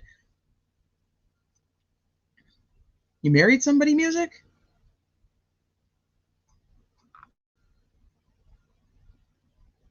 Oh no, we were just talking. I was just saying, Debbie, that I'm surprised his daughter doesn't ever go.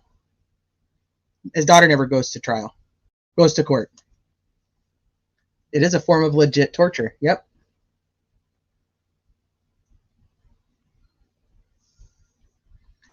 Rick kidnapped Abby and Libby. He needs to just tell the other names. Rick didn't kill them. He needs to save himself now. If that's what he did, and he could turn on anybody, who would he turn on? Who was his people? Reconstructions. Okay, I am far behind because I made that comment a while ago. They have a lot of connections. That's what I'm saying. So if you can pull in some favors, and these guys having 50 years of experience, they know some people that they could probably pull in some favors from.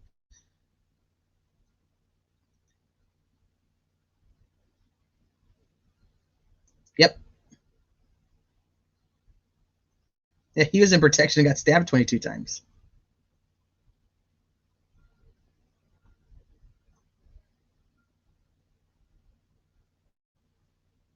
It was going to trial in January. They had already stated they wanted to go to trial in January. That's what they wanted. They did not want to wait. That's on the court record. Not that they filed for the speedy trial yet, but it's on the court record that they wanted to go to trial in January. We have that in court documents.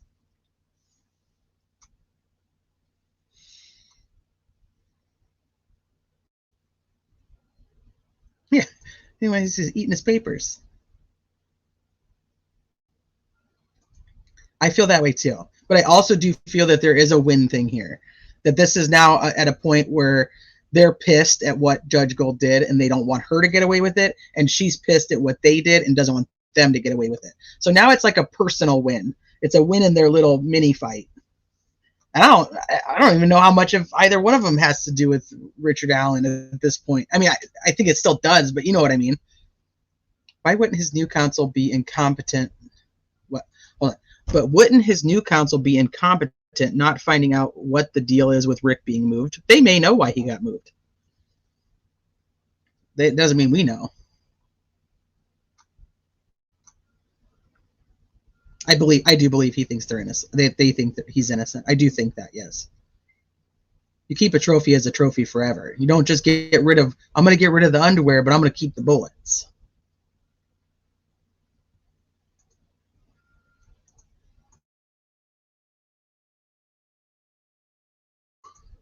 I thought this too. But the more I look into it and the more people that I talk to about it, the more I start to think that they actually believe he's innocent. That they think that this is just, that he's being railroaded.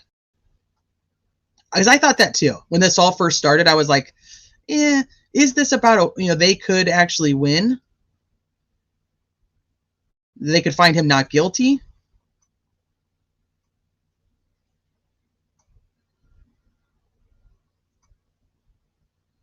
Who shot the upskirt videos of McClelland? I don't know what you're referring to. I don't know what that is. Yeah, and now that that's actually more talked about, the fact that he wasn't actually eating and he wasn't eating. Well, it's like, I don't trust these people. I'm not going to go, well, the warden and the guards are going to totally tell us the truth on whether they're abusing Richard Allen. They're not going to take the stand and be like, oh yeah, we don't feed him and we tase him for the fun of it. If they did, they're not going to say that. And that's not to say they did, but I'm just saying, like, you can't just take their word for the fact that they didn't. That's just silly.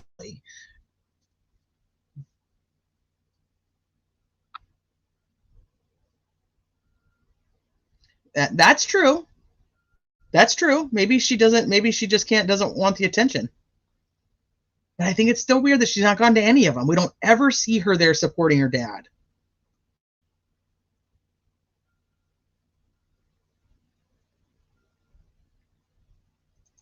And Laura, didn't they just have a death there at the Wabash Valley Correctional? Am I mistaking that for a different prison?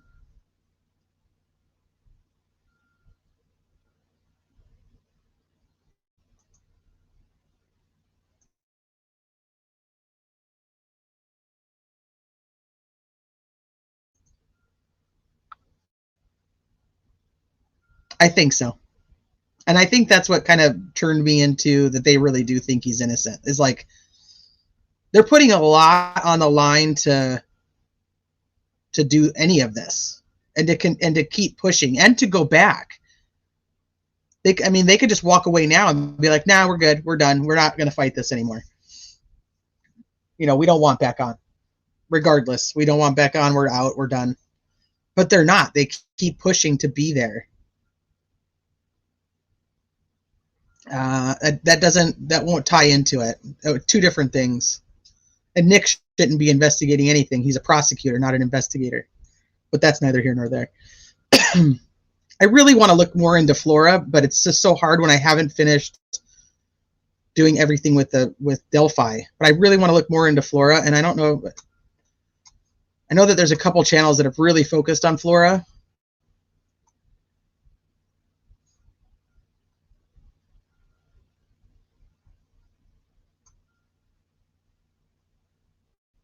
Yeah, in the mini fight. Those are their little mini fight.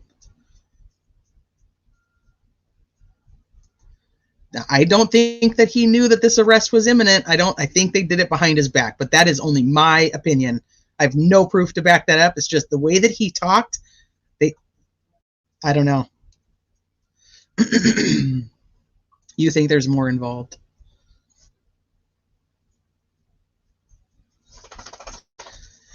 I'm not saying they knew his name, but being a teen in a small town, you recognize people who work in customer service in all the stores in your town for any length of time, especially if they're 5'4". if they're your height, you're like, hey, I know that kid. Oh wait, that's a grown man.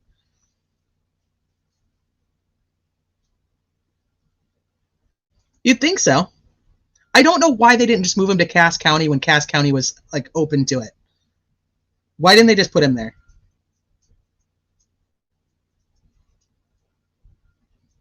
Right. They believe he's innocent because they know more than they're saying in those 10,000 pages about Odin's. Also, you have to remember that there was more discovery that was given to them after the 18th. So after that memorandum was dropped, they were still receiving evidence. They were still receiving discovery. They said some of it was probably repeats of what they already had.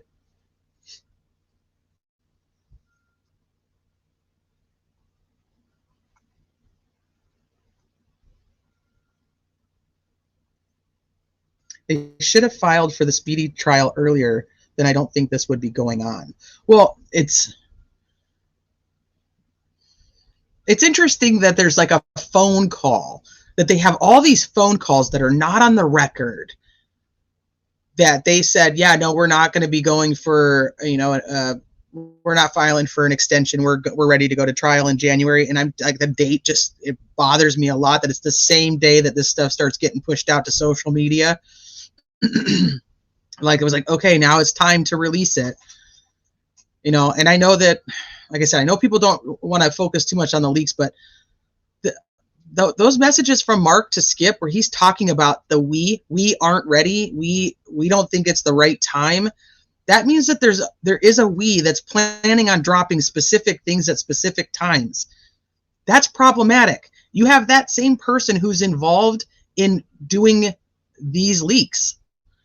Maybe not the person who took the photos and was just giving them, but talking about strategic timing of when to drop leaked information, and then all of a sudden you have October 4th where these guys are on the phone saying we're ready to go to trial, and then here comes Mark putting out pieces of information that he shouldn't have had access to. That's pretty strategic to me, and it goes right in along with what he was saying, that we aren't ready, we don't think it's the right time. So how long were these out? How long were these photos out? That's my question.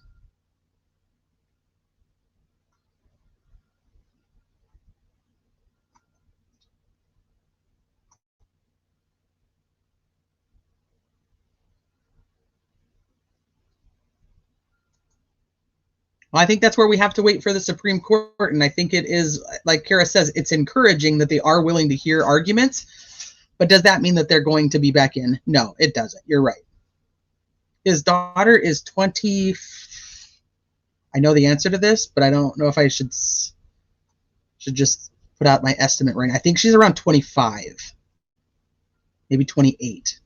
Hold on. Let me see if I can just tell you real quick.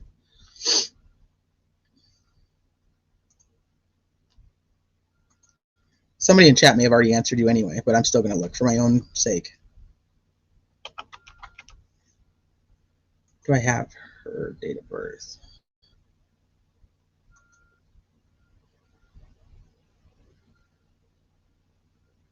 She was born in 94, so she's almost 30.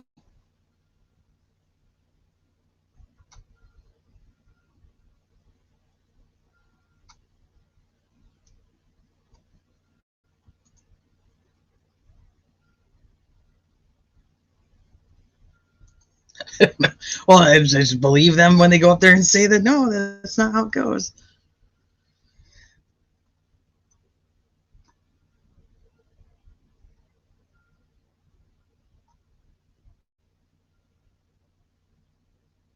If someone got immunity for telling on RA and they're in jail now, does it mean if RA can't tell on him and give more info and charges can be brought up? Well, nobody has gotten immunity for telling on RA. They may have been promised immunity, but Nick McClelland said in open court that there were no deals that had been made. He said that, which means that there was no deals that were finalized. So someone could have been offered something, but it was not finalized at the time they were in court, because Nick would have had to have said that. But typically they don't finalize anything anyway until after, because they want the deals are typically you testify and we get him, we find him guilty, we'll reduce your sentence, or we'll put in a good word for you when you're up for parole, or we'll move you to cushy prison XYZ. So yeah, since there is no finalized deals, Richard Allen could tell on somebody else and make a deal of his own if they believe that that deal would be better than the deal they already had on the table, even though it's not finalized.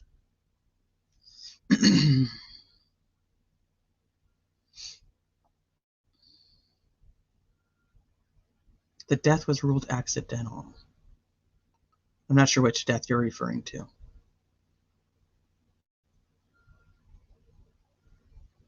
The girl's death is ruled as homicide.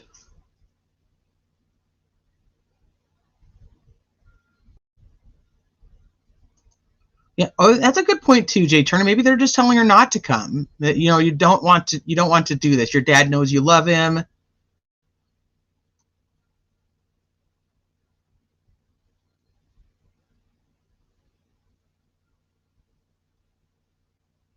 just going to read comments real quick, see, because I know I got really far behind again.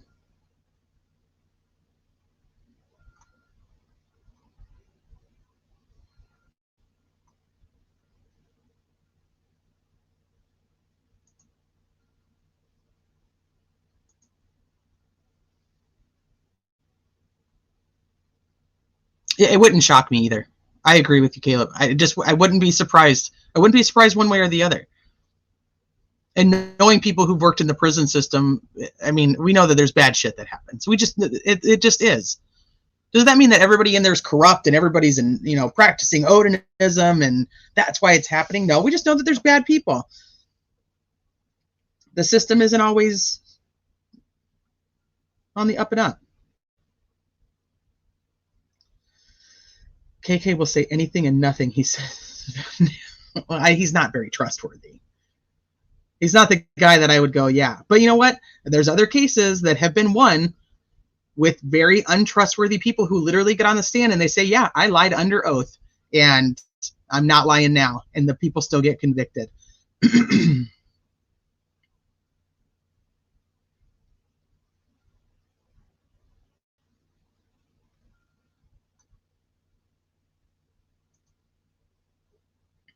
Now, if he was part of it, though, if we think about the fact that if KK was testifying and they do have a deal, quote unquote, in the works with him, that would be very weird that they would put Richard Allen at the same prison.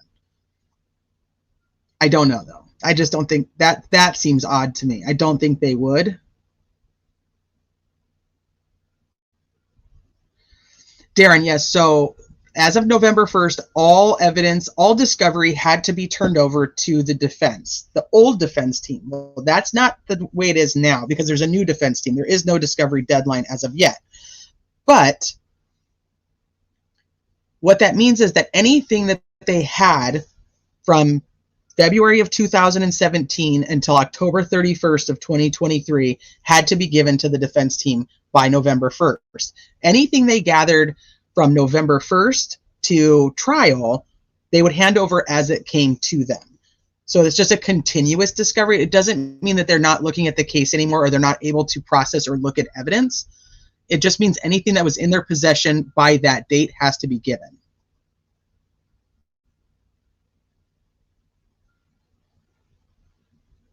I know what you meant, Kel. Sorry. The fire and floor swept under the rug by local LE and the powers that be. It was determined to be arson, children dead, and no one in authority seems to care. So I don't want to talk too much on floor because I don't know enough about it to have an educated opinion. I just know the general case. High image analysis. Regardless of RA's guilt opinion, host a show to ascertain BG's height. It's not rocket science. We've demonstrated, I think you probably said something, the math. Here it is. Educate yourself and others about BG's true height and who BG is or isn't. Discover that BG isn't RA. Well, I have talked about this quite a bit, and I typically have used Steve's analysis, that the guy is not 5'4" or 5'6". And why I try to prove the point that what they're actually charging Richard Allen with is being BG. So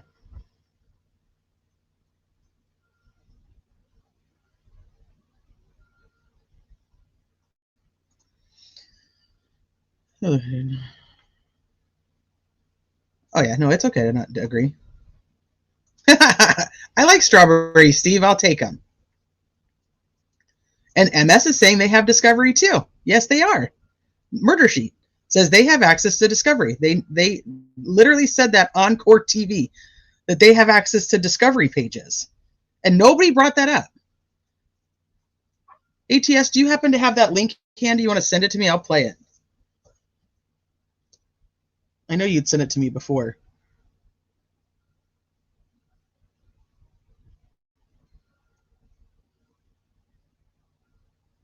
Okay, hold on.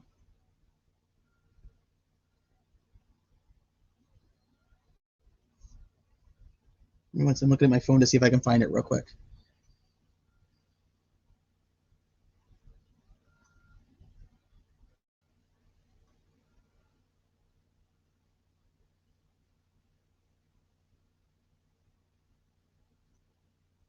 Oh, I'm scrolling down, trying to catch up.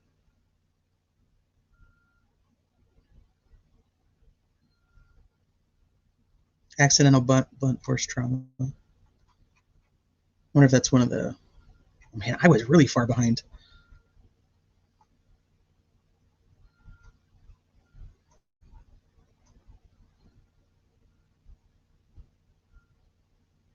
No, it'd be nice.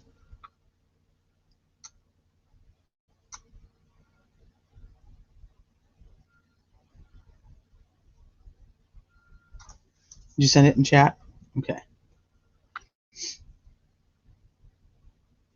Thank you. Let me pull this up real quick.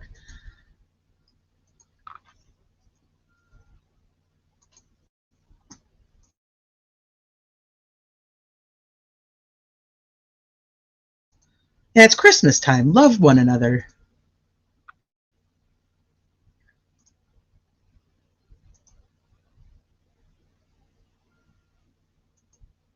Started October 5th. We received some crime scene images along with other leaked. Our role in this sort of effectively started October 5th. We received some crime scene images along with other leaked discovery. Pretty quickly, our source wanted to sort of turn around and cooperate with law enforcement. So our role in this sort of effectively started October 5th. We received some crime scene images along with other leaked discovery. Pretty quickly. Along with other leaked discovery. And thank you, Darren, for being here.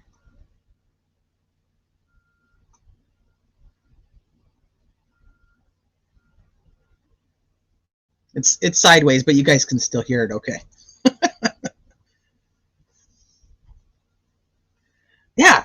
And other leaked discovery. What other leaked discovery? Are they talking about the F tree? Because that, I mean, is that considered a crime scene photo because it's at the crime scene?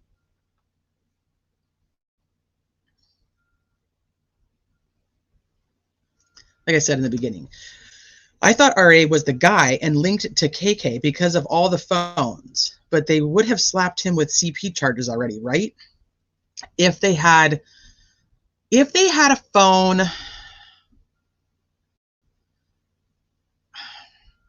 Okay, so if Keegan is selling off weird child stuff, okay, and Richard Allen is giving him a phone to sell off weird child stuff, then they wouldn't have that phone connected with RA necessarily. Does that make sense?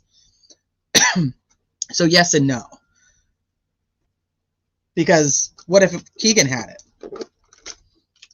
But then I go back, if Keegan had a phone that had something to do with the girls on it, then then there would be a totally different conversation to be had.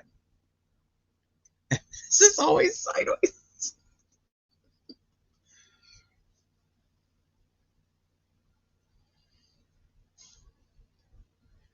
I can't hear it. It's sideways.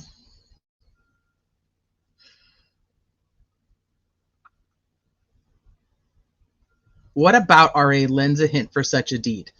That's a troubling question because I don't think there is anything one way or the other. I just don't think that the public knows enough about Richard Allen to say that he isn't a creepy guy that would do something like this, or that he is a creepy guy that would do something like this. I just don't. There's not enough about him.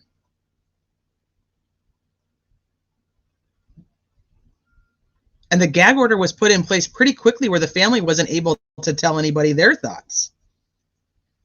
I know that there was another channel that was like talking to like his like distant cousins and stuff like that. And they were like, yeah, we haven't seen him since he was a kid.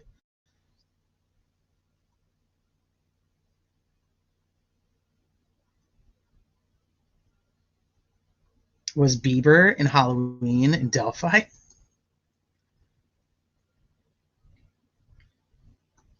KK spent his time awaiting trial like a normal person. Wasn't he in somebody actually asked me this, and I meant to go look it up to respond to them in my comment section. He was in a jail. I just don't remember which one now. And now has been convicted of his crimes and is in prison like anyone else. If there was a deal, KK would still be in the county jail and not sentenced. Not necessarily true, because they could offer him something later to reduce his sentence.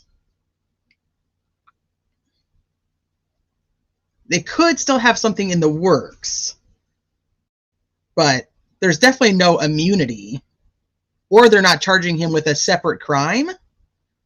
If he's connected to this, then the immunity would only come to this, which doesn't make a lot of sense either. I'm not of the mindset that Keegan Kline has anything to do with the homicides. I've never been there. I don't know how. That's just not where my mind has ever been.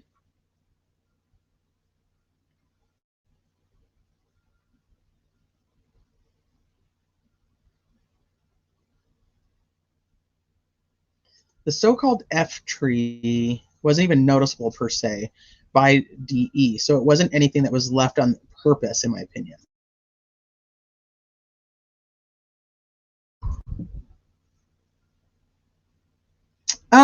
Well, according to, so this was actually what my live was going to be about today, was that another channel contacted David Erskine. And anybody who's not familiar with who David Erskine is, he is Abby's step uncle. He was also a volunteer firefighter who was on scene that day. The girls were found. He has stated that he was one of the first to walk up and find the girls. So another YouTuber contacted David Erskine this weekend and put the audio out on YouTube.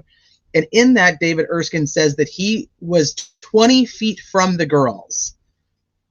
Now, he says that he contacted 2 police officers via his work-issued radio, and it was Yoder and Kingery. Yoder and Kingery are both canine officers. I think Yoder may have become one after the crime. I'd have to double check that. But they are both currently canine officers with Carroll County. He says once they arrived there to secure the scene, he left immediately.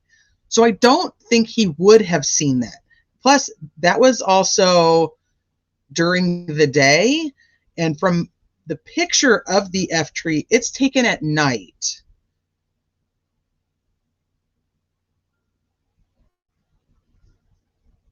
So I don't think he would have seen it, whether it be intentional or an accidental, quote unquote, F, if that's even what it is, put onto a tree.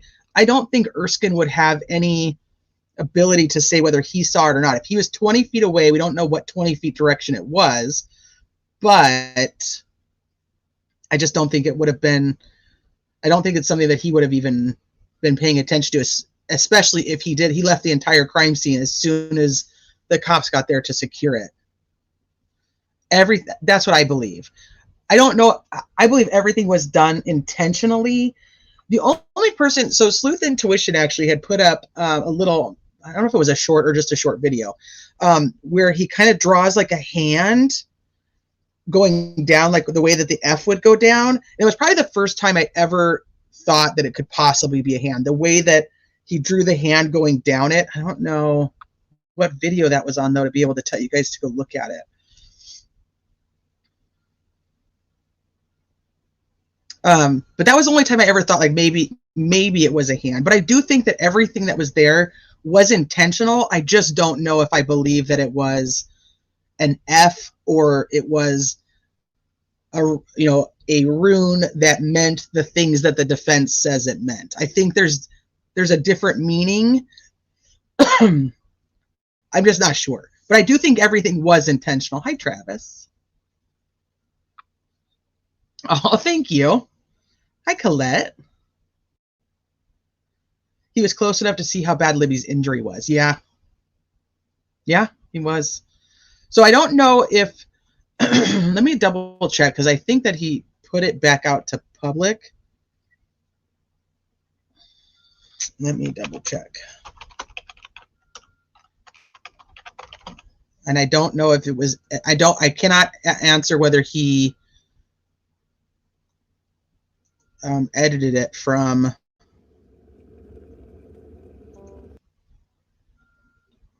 oh, that's not it.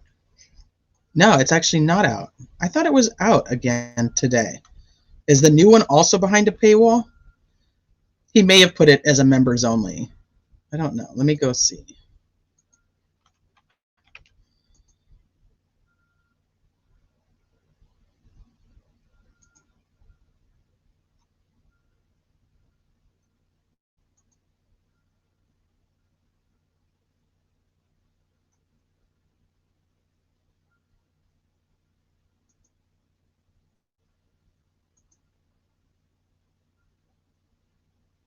I don't think, well, that's weird. It's like everything's behind a paywall.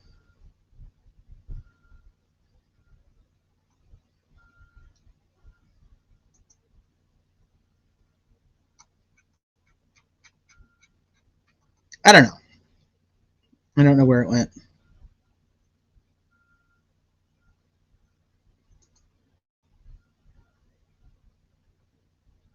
Looks like most of the stuff on the channel actually went behind a paywall. I don't know. That's it. That's kind of weird.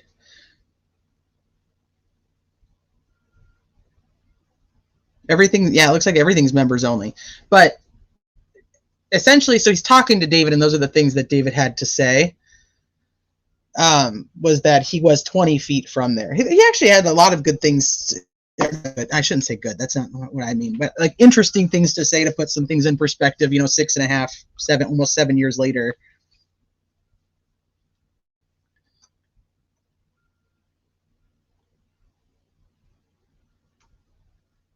Let me see what you guys are saying. What proof do we have that the images MS received are in fact from Baldwin?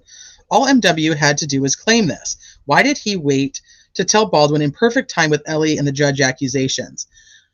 I don't know. There's something so funky about all of this that I'm just not there. There's definitely been a leak for a lot longer. I'm telling you, there were creators that were talking about the fact that there was crime scene photos of the girls coming out. They were talking about it in January of 2023. How would they know that there was crime scene pictures of the girls coming out if the pictures weren't taken until August? And I've always stated that it's a very odd thing that Mitch Westerman's affidavit does not say when he took any photos and what he sent, who he sent it to, or when he sent it. And then you have the Robert account that was commenting on Delphi After Dark saying that he received these images back in April and May.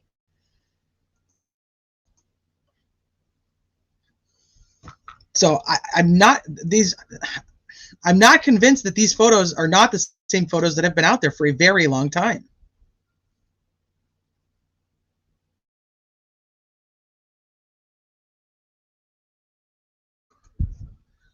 The McClelland photo message video was pulled. Whose channel was that? No, I'm talking about the phone call with David Erskine. Yeah, I hope not. I don't want to do any of the drops. So, yeah, I hope you guys are still being nice to each other in chat. I was looking at a different thing.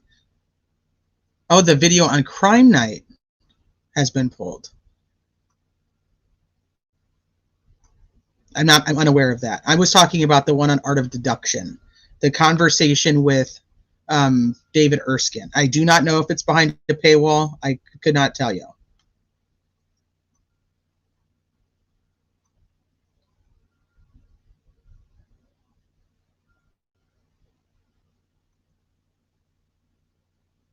K9 Grimm was there that night. Yeah, so that was, thank you, Diamond Eyes. That was Kingery's dog.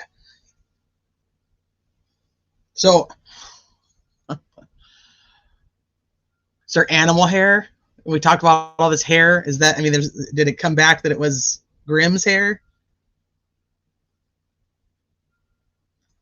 No, not if they had gloves on. I don't think it could have, it may not have any DNA besides Libby's. The tree was part of this, of of a blot ceremony. A symbol, I'm not going to say this correctly, Thurisaz symbol, in my opinion, or a partial handprint.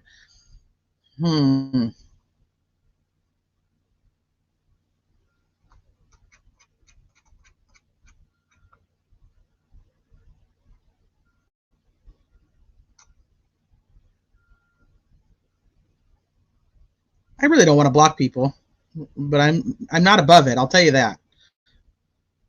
I don't have very many people on my blocked list, and I don't really want to have that many. So please, you guys, just be nice to each other. If you guys don't like each other, just ignore each other. You guys are all welcome here. All your opinions are welcome here.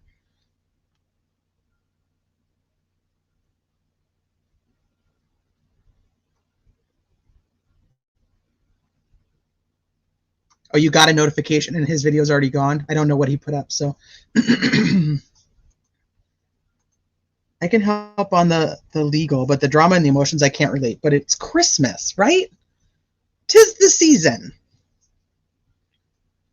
At some point, there has to be some type of peace, because the one thing that I do know, just dipping my toe into Delphi on YouTube, is that everybody ultimately wants the same thing, and that's for the right person to be behind bars and prosecuted for the murders of Abby and Libby. And I think if everybody just keeps that as the focus, hopefully, I don't want any personal attacks on people. I don't know.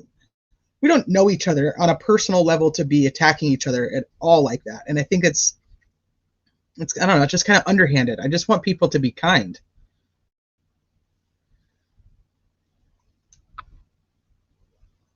He did. That's so weird. Already left the trails at 1:30. I think it's possible. I think it's very possible. Oh, Johnny, stop getting in trouble. Thank you, Travis. I appreciate you very much. I think I'm going to wrap it up, though, because we did already go through the legal side. We went through the legal stuff. We know what's happening with the Supreme Court. We've been on for 2.5 hours, and maybe that's what we're going wrong with, people getting mad at each other in chat. So I'm going to wrap it up, and I'm going to wish you all a very happy Monday. And please go and do something nice for somebody that you wouldn't normally do something nice for, and see what happens and see what good things that brings to you. I promise kindness will change you. It will change the way that you look at everything. So just try it. Just go out there and be nice to somebody that you're not normally nice to, and see what happens.